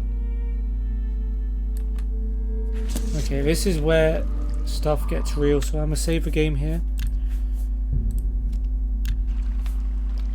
And we're gonna chat to Baurus. Alright, the room with the table is just through this door. I always wondered who put it there. I happen to know that if you go up the stairs there, you can get a vantage point on the meeting room. I think I'd better be the one to handle the meeting. You'll be my backup. Keep watch from above in case of trouble. Baurus, sounds like a good plan, but be careful. Good. Remember, we must not leave here without the book. It's our best chance of finding the amulet. Okay, I'm ready when you are. Listen, I may not survive No, this, don't talk like that. but if I don't, you must. You must recover the book and find the Amulet of Kings. Please, be careful. I understand. We'll do it. Together. I'm glad to have you at my back. Okay, let's do this. Alright, you take the balcony, I'll take the roof across the yard. No, I'll take the balcony. What am I saying?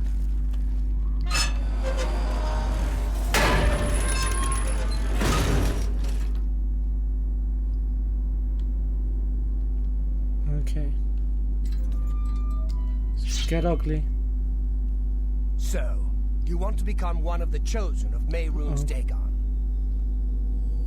The path of dawn is difficult, but the rewards are great. I have the book you seek. With it and the Master's 3 other books, you will possess the key to enlightenment. But do you have the wit and strength to use the key that you've been given? If so, I will see you next at Dagon's shrine. Yes, I think you may. Wait, I've seen you before. You're the blade that Brother Astok was tailing. The sponsor wants Baurus dead. I need to get the 4th book of Manco Cameron's commentaries for him, no matter what. Stuff's got real. The dawn is breaking! So, go on, Baurus. I do not fear death. Alright, oh no, Baurus died. I failed. You are weak, like the gods you... The I dawn managed is to kill breaking. 2 of the guards.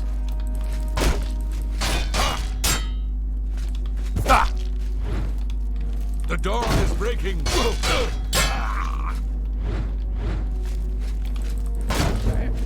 There we go.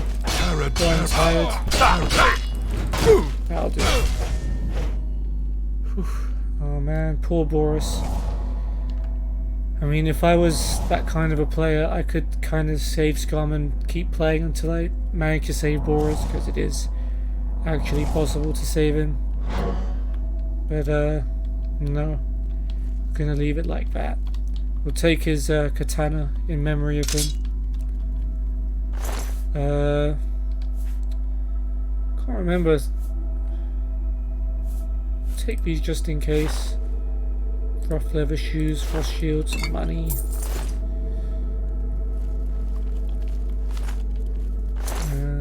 More rough leather shoes. More money. Ooh, base ring of fire shield. Is that our first enchanted item? No, well it's the first one I'm going to use anyway. Fire shield 7%, so that's pretty strong. So it gives you 7% shield from fire as well as a 7% shield in addition to that for everything else. Gold trim shoes, weak potion of insulation, minor innovation scroll, Mythic Dawn commentaries 4, there's the jackpot. I have a 4th and last volume of Manco Cameron's writings on the Mysterium Xerxes. I can now piece together the clues within them to find the Mythic Dawn secret shrine. Maybe Tarmina can help. Okay. We'll read that in a second, but let's see what Baurus has. Rest in peace, old Baurus. drink this ale in honor of you.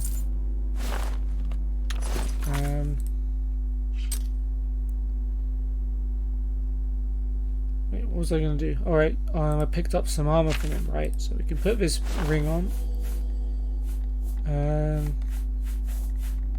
Does bracer replace anything? So we've got gauntlets. Okay, it does. Right, we'll keep the gauntlets then. What else do you have? He had leather boots as opposed to the rough leather boots I have. Put the leather boots on.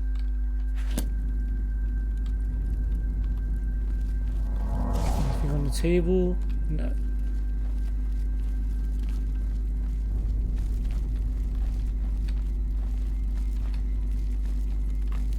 Okay, well, let's have a read of Mythic Dawn commentaries for them. And it goes on mysticism, so they're all skill books. Okay. May the holder of the fourth key know the heart thereby. The Mundex terrene was once ruled over solely by the tyrant Drow kings, each to their own dominion, and border wars fought between their slave oceans. They were akin to the time totems of old, yet evil, and full of mockery and profane powers. No one that lived did so outside of the sufferance of the Drogs. I give my soul to the Magna Gay, saith Joyous in paradise, for they created Mehrunes the Razor in secret, in the very bowels of Lig, the domain of the upstart who vanishes. Though they came from diverse waters, each Get shared sole purpose, to artifice the Prince of Good, spinning his likeness in random swath, and imbuing him with Oblivion's most precious and scarce asset, hope. Deathlessly I intone from paradise Mehrunes the Thief-taker, Mehrunes God's body, Mehrunes the red arms that went up, Numantia, liberty. Deny not that these days shall come again, my novitiates, for as Mehrunes Dagon threw down Lig and cracked his face, declaring each of the 19 and 9 and 9 oceans free, so shall he crack the serpent crown of the Cyrodiils and make federation. All will change in these days as it was changed in those, for with by the magic word Numantia a great rebellion rose up and pulled down the towers of Chim el Gargic, and the Templars of the upstart were slaughtered. It's going to Assassin's Creed territory here. And blood fell like dew from the upper wards down to the lowest pits, where the slaves with maniacal faces took chains and teeth to their jailers, and all hope was brushfire. Your dawn listens, my lord. Let all the Orbis know itself to be free. Mehrunes is come. There is no dominion save free will. Suns were riven as your red legions moved from Lig to the hinterlands of Chill. A legion for each Get, and Kuri was thrown down, and Jaff was thrown down, and Hormigile was crushed with cold salt, and forevermore called Hor. That's not that word, it's something else. I don't know what it means, but it's not that like that. And so shall it be again under the time of Gates. Under the mires, Malbeoge was thrown down, that old city of chains, slaked in Newbone Wharf, and set free. Galg and Morgalg were thrown down together in a single night of day, and shall it be again under the time of Gates. Nothing but woe for NRN, which has become the pit and 7 curses on its drug, the Vermai Nimoch. But for it the Crusaders would be as my Lord's creation, get by the gay and do as thou wilt, of no fetters but your own conscience. Know that your hell is broken, people of Orbis, and praise the Numantia, which is liberty. Alright, pretty rad. Let's see what else they had in this stump.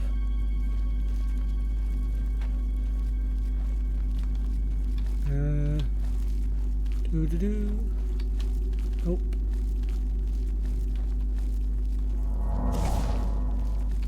Nothing here.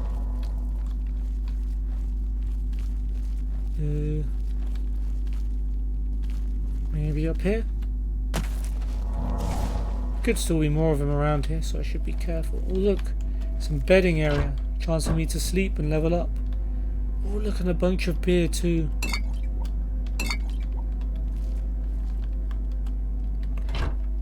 Let's have a look around before we sleep. Oh, crumpled pieces of paper. I need some of these. Well, I need one of these. They weigh nothing, so I'll take all of them. Another commentary's free. And I can't carry anymore. Damn it.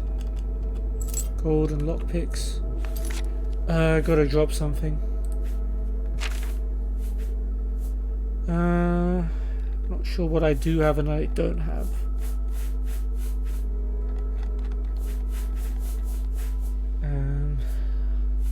Let's have a look.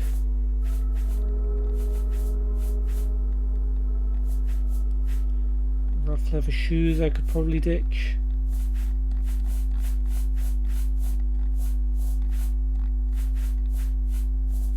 Some of these stuff I can't be sure. Some stuff that I have or don't have. So rough leather shoes can go. Quilted shoes too.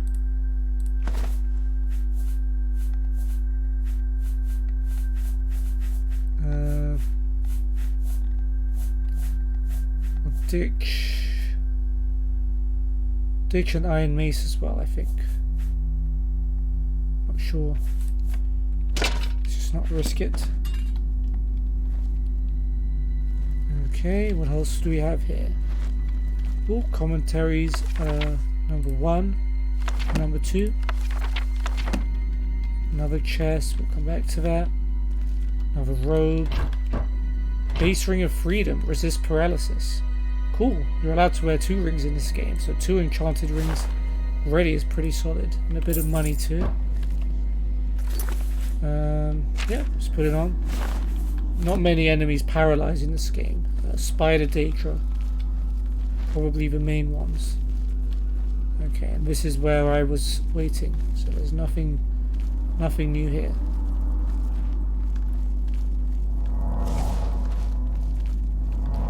Okay, chest, healing pool, lovely. Chest, petty soul gem, interesting. Gold and a lockpick. And there was another chest, yeah, this one. Ooh, hard lock. You think you can stop me with locks? Ha!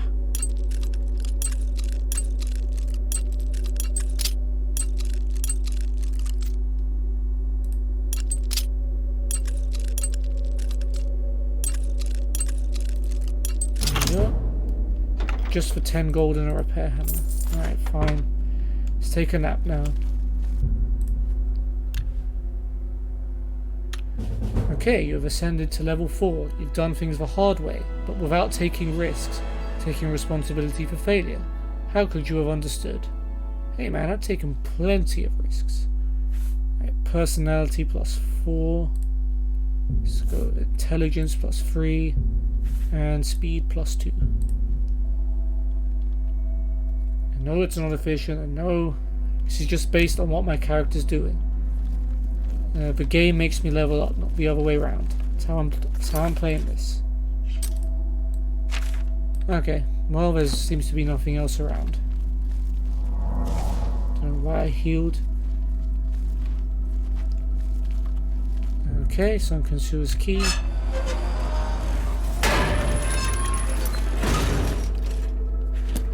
Okay. Oh, hello, Goblin.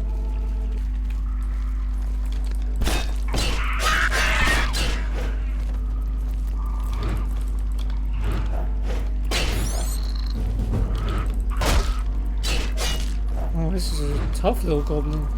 Skirmisher.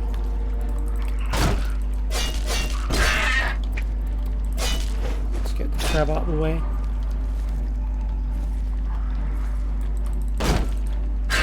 I won't even let you get 2 hits in. This skirmisher's a little quick, isn't he?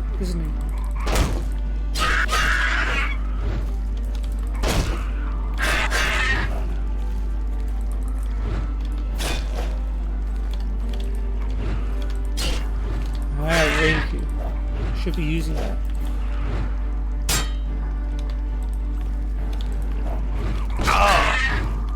That's block. Screw that. There you go. Crab meat. What weapon did you have? Steel mace.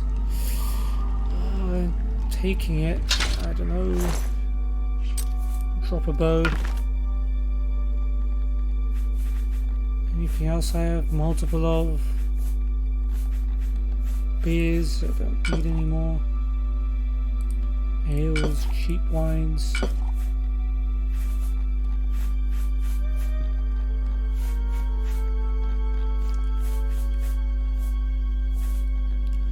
I can use a... I haven't been using my repair hammers. Let's do that.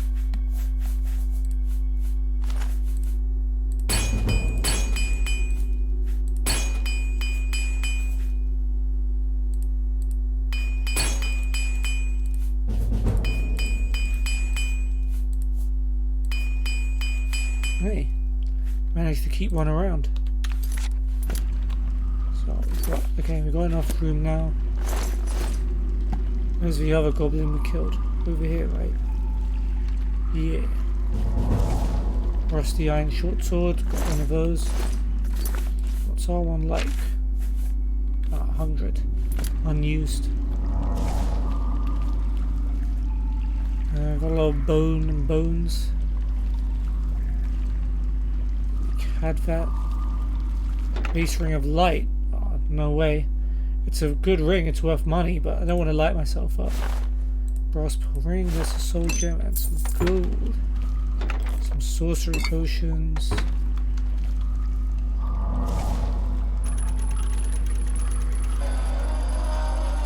Okay, that opened up.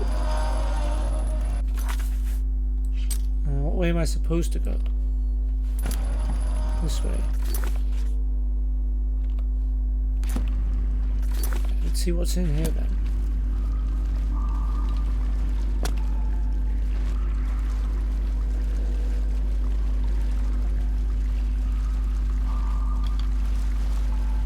Some bones in the water. This is a crate.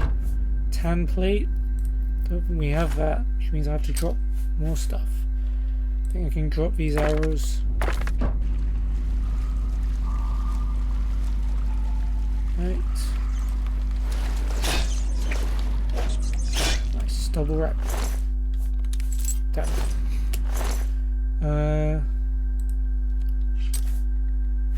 If I could easily remember which ones I do have, then I would most certainly get rid of them. Alright, maybe we're just gonna have to get rid of commentaries because we got multiple of them.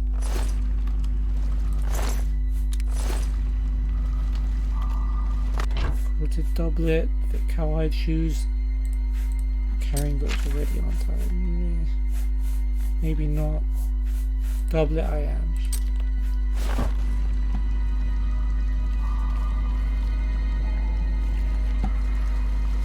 Is there a little hidden chest somewhere? What's this? Plank of wood. Nice. Alright, moving on.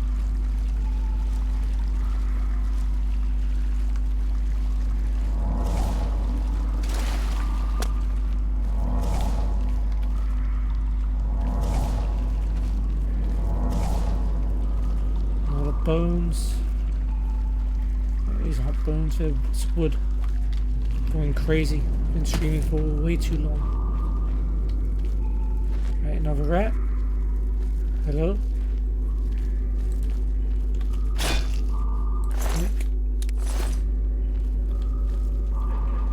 What do we have up here?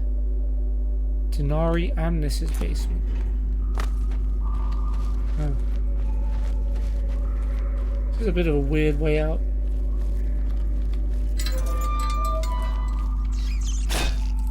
Yoink, yoink.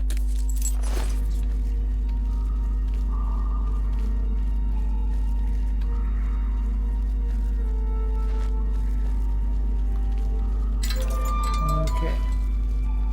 What have we got down here then? More to explore, huh? Oh, very easy chest. Jade topaz ring. Nice. 10 gold. Look thick. Nice and weightless. like to see. Where are we now? Talos Plaza sewers.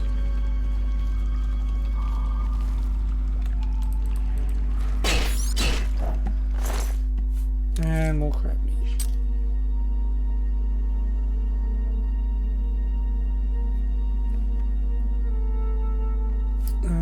Steel arrows. Can't remember if we had some before, but there we go.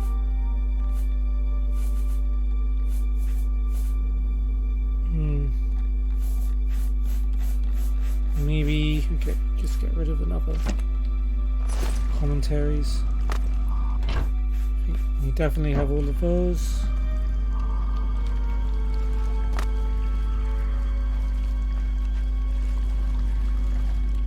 Where do we go now?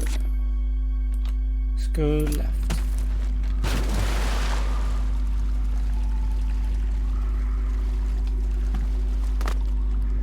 Crush jar, I don't think we have. I don't think we have anything else. Anything back here?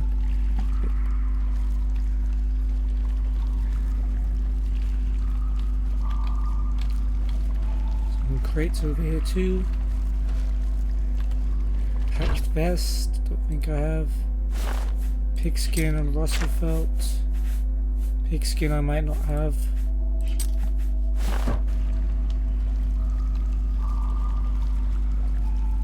What's in this chest? Secret hidden chest, healing potion. Cool.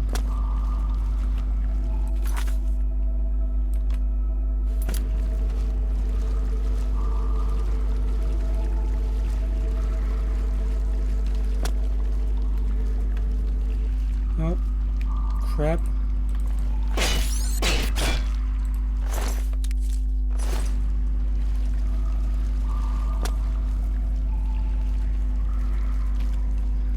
Pewter cup, stone picture I may not have. Okay, I'm gonna have to drop the other commentaries free then.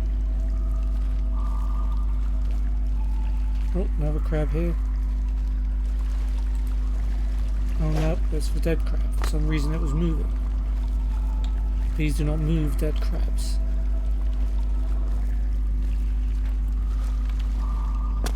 Huh? Huh? Huh? What saw me? Why can't I see it? Oh, there's a crab. Quick.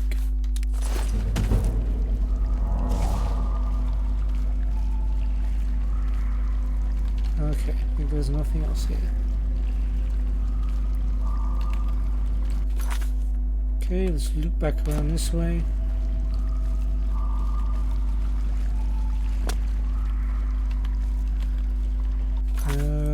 We didn't go this way before, did we now? Oh no, that's the way out. I'm talking about. That opens that up, right? Yep. We haven't gone there yet. Very easy lock. Yep, apparently not. Gold, silver nugget.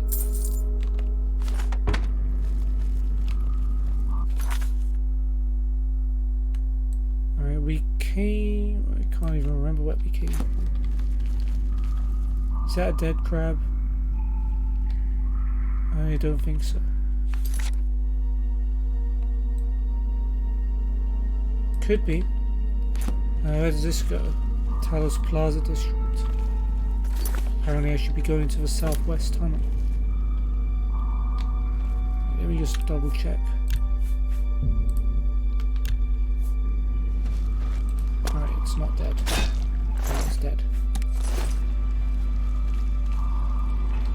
And that goes to the southwest. So where's this then? Oh.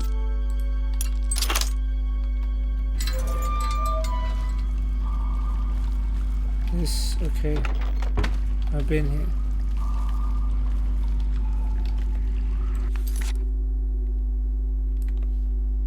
This way, right?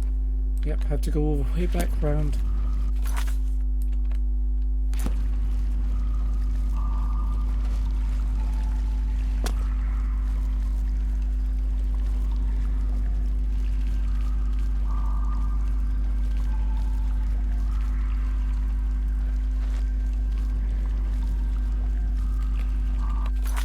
Okay, southwest tunnel then.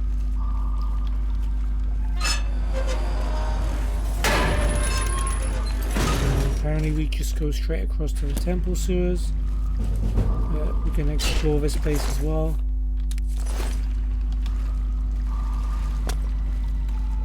Let's go left first.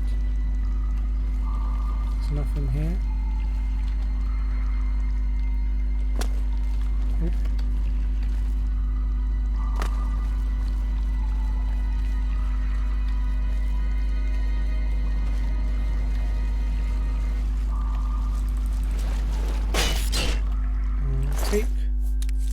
And what do I give away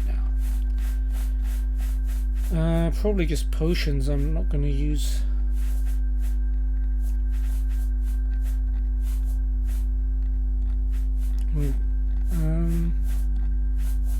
Yeah. Or folded cloth.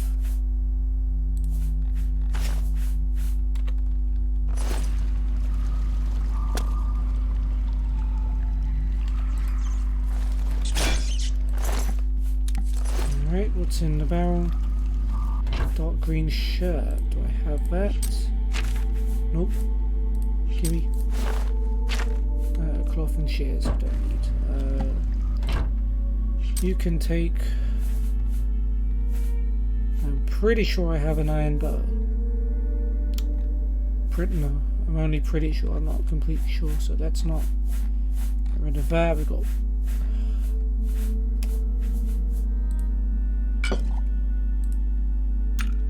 Gonna use those.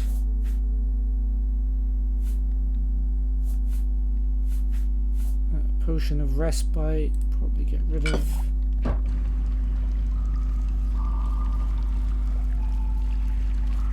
And as soon as we hit the surface, I think I'm gonna go straight to the priory and dump off our stuff. Gold and a nugget. Leaving the nugget though. Waste stuff. Don't want things to waste stuff. Alright, that's all there is on this side.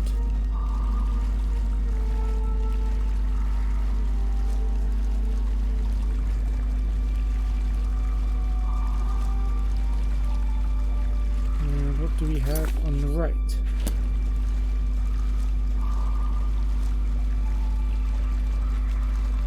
Oh, we have enemies.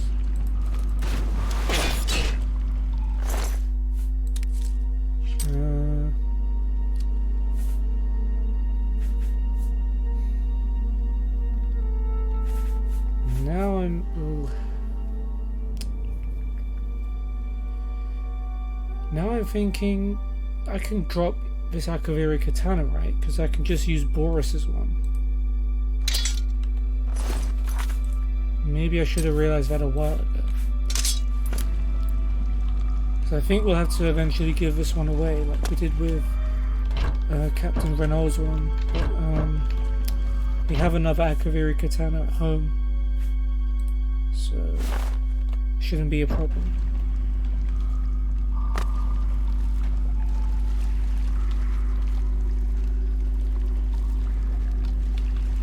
Where does this go? Talos Plaza Sewers. I think that's just where we were, right? It's in this. No, can I not get to this crate? No. This one's empty.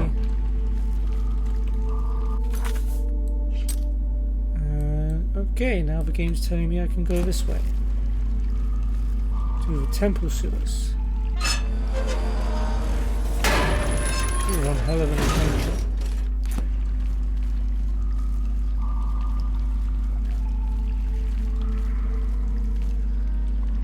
Okay, it's a crab.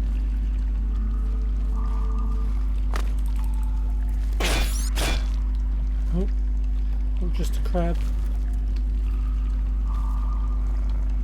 2 crabs. Silver crabs. Give me that pewter spoon.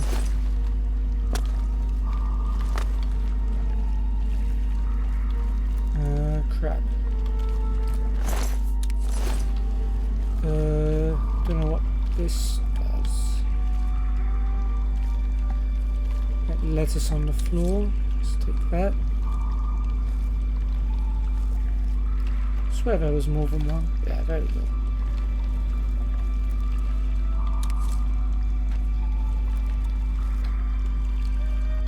Take the torch.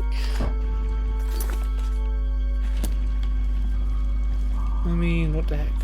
This chest has some money in it. Let's open. Let's turn the wheel and see what happens.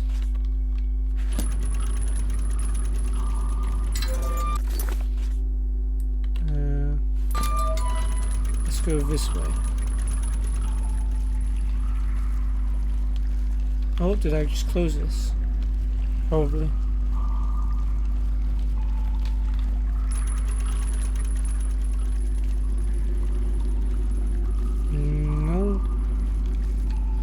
Door won't open. Okay, let's do this a third time.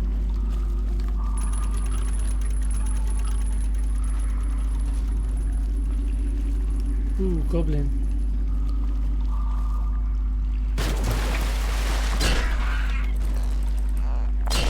And so goblin got weak poison of fumbling, drain agility. Where's your weapon gone? Iron war axe. We already have one.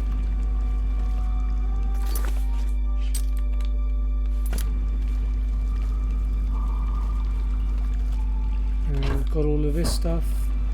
Ooh, more lettuces. Lettuces? I think it's lettuces. Could very well be wrong. I can make something with rice. Buff up the alchemy a little bit, you know.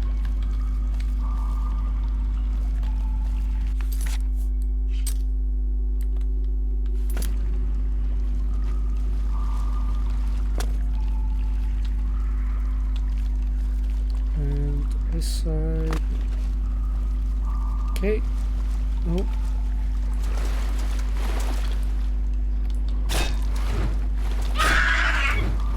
Nice. What were you carrying? Iron arrows and iron bow. Okay, we don't need that. War axe, don't need that.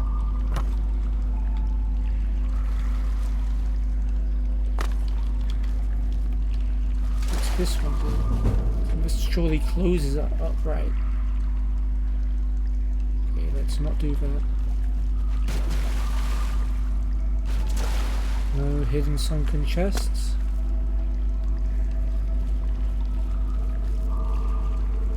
Rats in here, or just one, I don't know. There we go. All these broken barrels. Yeah, I can't go that way, so I had to go up here into Amantius Electus's basement. That's a name that we're going to see again.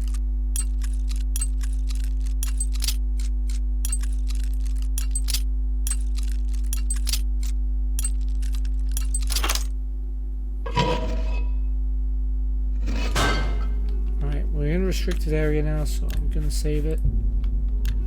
But this looks like a pretty weird basement. A lot of blood everywhere. Just knocked over a plant.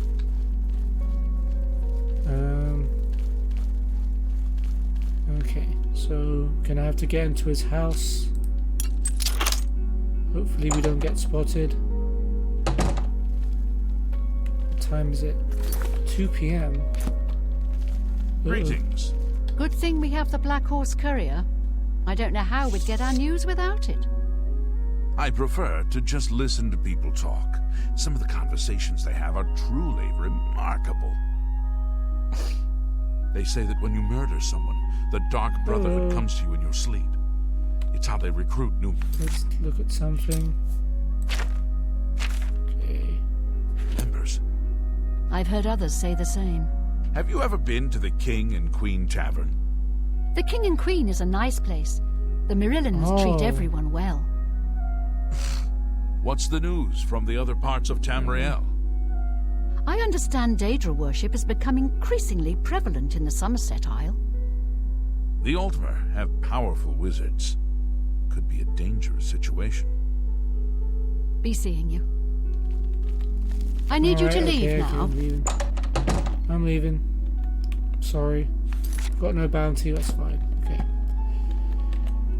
If you understood the journey I've just took, Mrs. Electus, then sure you'd understand why I had to come up through your basement. Maybe Tarmina can help. Should we go home first? Nah. Let's go to Tarmina.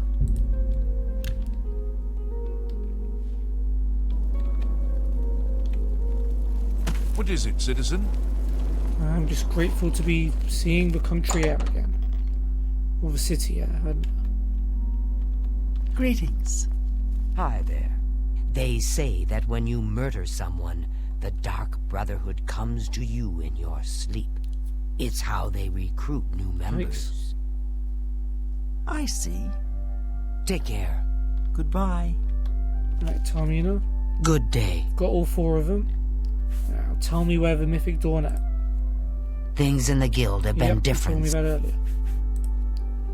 To find their secret shrine to Mehrunes Dagon, you'll need to study the 4 volumes of Mainkar Cameron's commentaries. Yep, you made that point. It is a fairly common practice of these kinds of esoteric cults to put hidden messages within their sacred writings.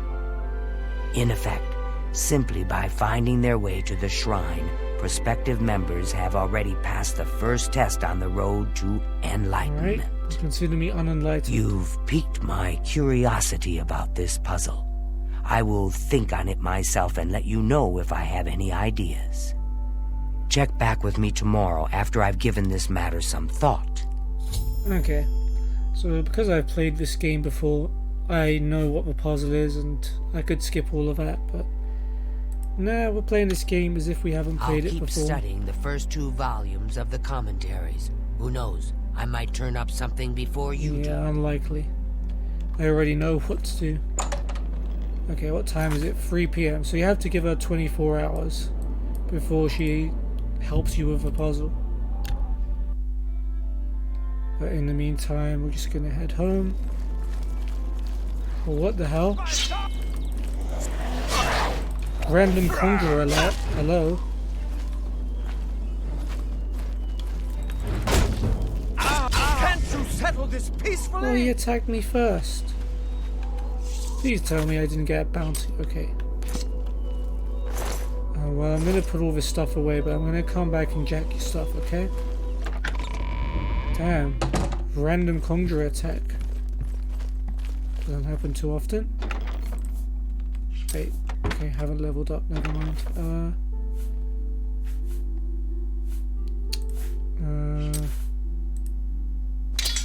Oh, we can keep Boris's katana. Nice. Yeah, let's take the Akaviri one back. Let's see what I did have. I didn't have an iron bow. I didn't have an iron mace. Didn't have an iron... Oh, I did have an iron war axe. I could have got rid of that. Rusty stuff. Bow and dagger. Didn't have a mace and a short sword. I did have steel arrows. And didn't have a steel mace. So most of the things I made a good decision to keep. Belted brace. Crossbow ring. Brown shirt I shouldn't have kept. Green shirt I shouldn't have kept. Or I should have kept rather. Gold trim shoes. Green felt linens I shouldn't have kept. New shoes. Jade topaz ring. Leather bracer. Did I actually have... Oh, I did have Mythic Dawn stuff. I could have dropped this. Oh well. patched vest, pigskin shoes I had, so I could have dropped them. Quilted doublet and shoes I didn't have. Rough leather boots, rough leather shoes I could have kept, or I could have thrown. Russet felt and stitched green. No. Tanned linens I could have thrown. Thick cowhide I could have thrown. Okay, we've got a burden thing here. Damage fatigue we don't need. I'll keep these damage healths. Get rid of these. Restore fatigues. Weak.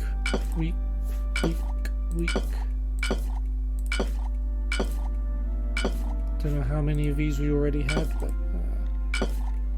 don't need most of them. Crab meat, let's drop one off.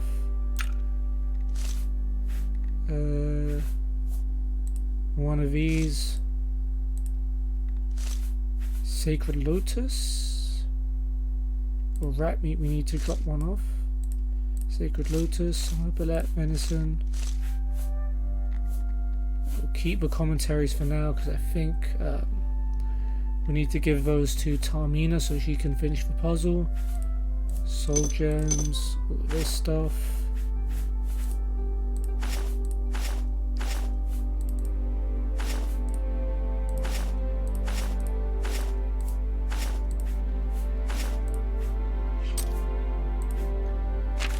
And a lot of that stuff we already had, that's fine.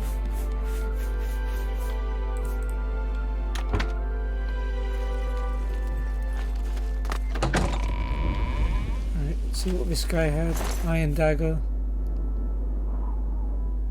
green velvet shoes, mage's robe, healing pot, sorcery pot, cold touch tome. Ooh, is this our first tome? Can't remember. I think it is.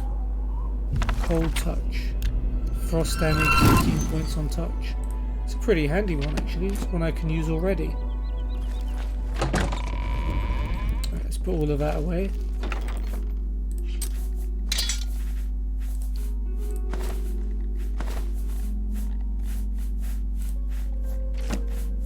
Keep the potions, they might be useful. Right, where's Tarmina at?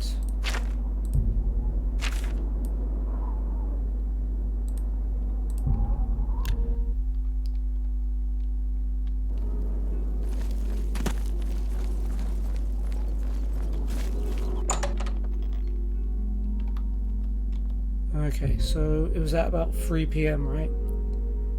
So if I wait 20 hours?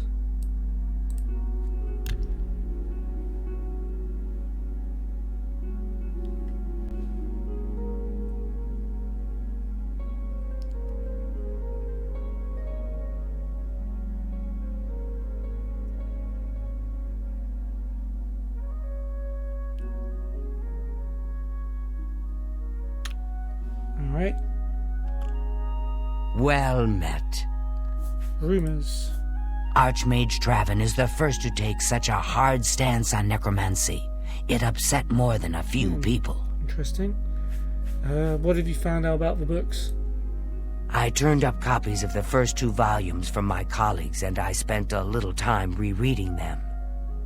Mainkar Cameron certainly is a fascinating writer, undoubtedly insane, but fascinating.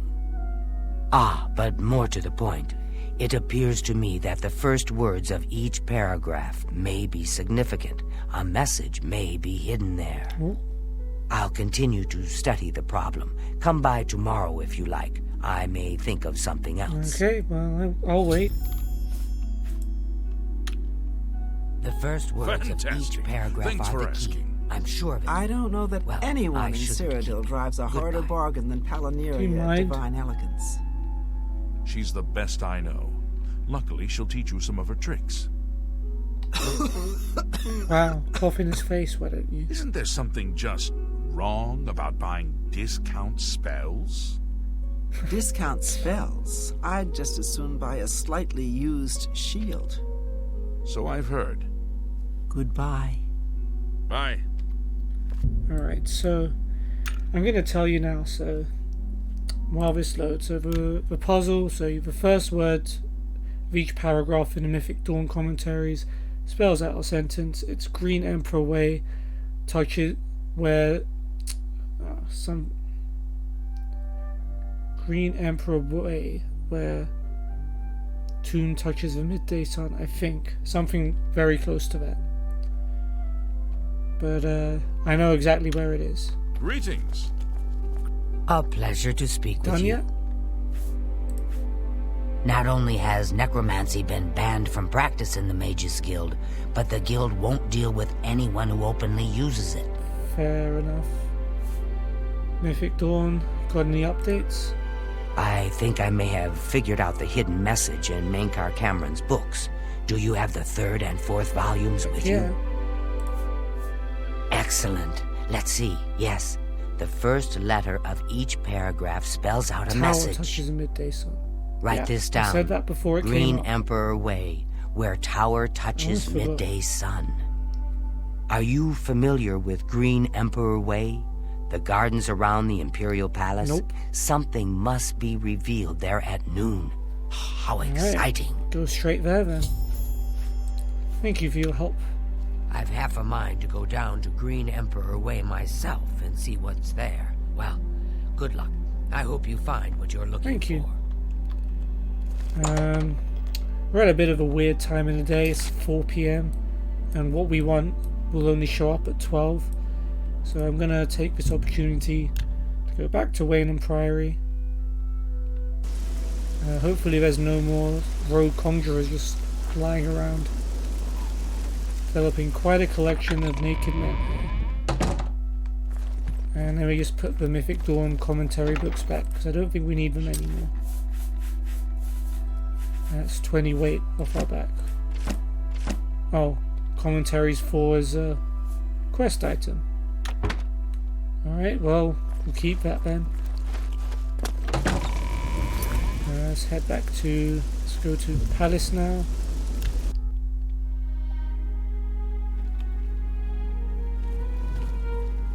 Okay, let's talk to you. Hi! Tamriel. Tamriel of God's Tamriel. sake, of course. What are all those strange creatures in the garden? Where are all the Oh, white dear. birds? She's a little crazy, isn't she? Does she have any rumors? I've been hearing disturbing tales about Oblivion gates opening all across Cyrodiil. I hope it's just wild You and me talk. both, Tamriel of Tamriel. You Certainly. like me already. Goodbye. Palace guard. Remember, trespassing in the Imperial Palace is a serious crime. Do not venture beyond the 1st and 2nd floors. Gotcha. Sir? Tell me about Chancellor Okato. Chancellor Okato isn't seeing Oh, any he's in there? visitors. Awesome. Sure I can't see him? Fine. Tell me about the Elder Council. The Elder Council chambers are closed to the public for the duration of the emergency. Nice. Got anything cool to say? Rumors? It's true what everyone is saying. Kvatch is lost. The Daedra, they swarmed in. The town guard never had a chance. Maybe if you were there, it would I'm have been listening. different. Maya and Coerce? Good. Oh, it was Well Ghost. done. Ugh, you can't scare me. Goodness. Oh, ugh. Well done. Is that... Get away from me. What? You... Well done. Really? Oh, you... Well done. Well, really? You should be ashamed. Ugh. What? You're wasting... Yeah, You're yeah. good. Move along. Cool. Good evening. Ever spend a night in the time Oh, of seven? conversation. You're looking for luxury. There's no better place to stay. There's been some terrible trouble at the chapel in Anvil. All of the Bella's priests, No way. priestesses, murdered. Oh, no. Without question. Be seeing you. Remember, trespassing you in the today? Imperial Palace is a serious crime. Do not venture beyond the first and second floors. Alright, well this is where we need to be. Alright, what's the time? 8:34. So 6 hours till midnight 30. Then 11 more. So 17 hours.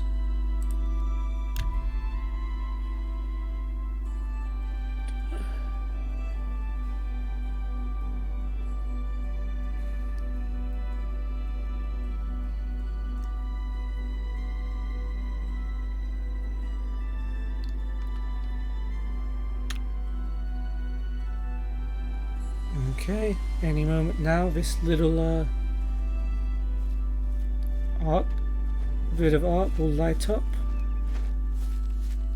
Good to see you. Oh, hello, Samuel Bantian. Are you spying on me? Samuel Bantian. You want to learn a few tricks about security? He's literally admitting I'm your that man. He's good at lockpicking. What do you know about the city?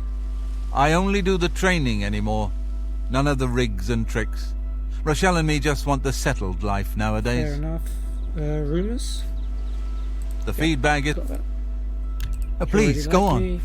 Good that you want to get better. Can't afford training. Alright, peace. Have a good day, mate. Farewell. I'll just stand here and watch this, and nothing's gonna happen. Samuel, are you trying to join the Mythic Dawn?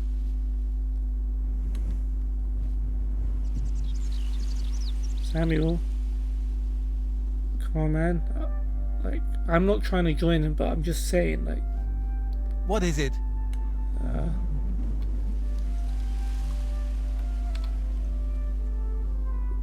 Yeah. Okay. It's kind of weird you're standing here in the middle of the day, right? Maybe you should go and do something else. Oh, no. Oh, my God. I did something stupid. I did 1 hour too much. Normally I'm very good at that kind of stuff. Oh, 22 more hours, I suppose. Jeez.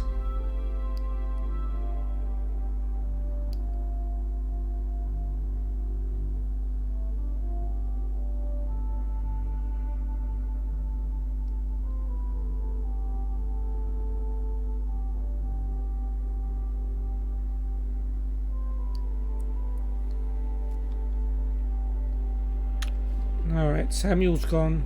Coast is clear. So that lights up. I followed the clues hidden in the 4 volumes written by Manka Cameron to a gravestone in Green Emperor Way.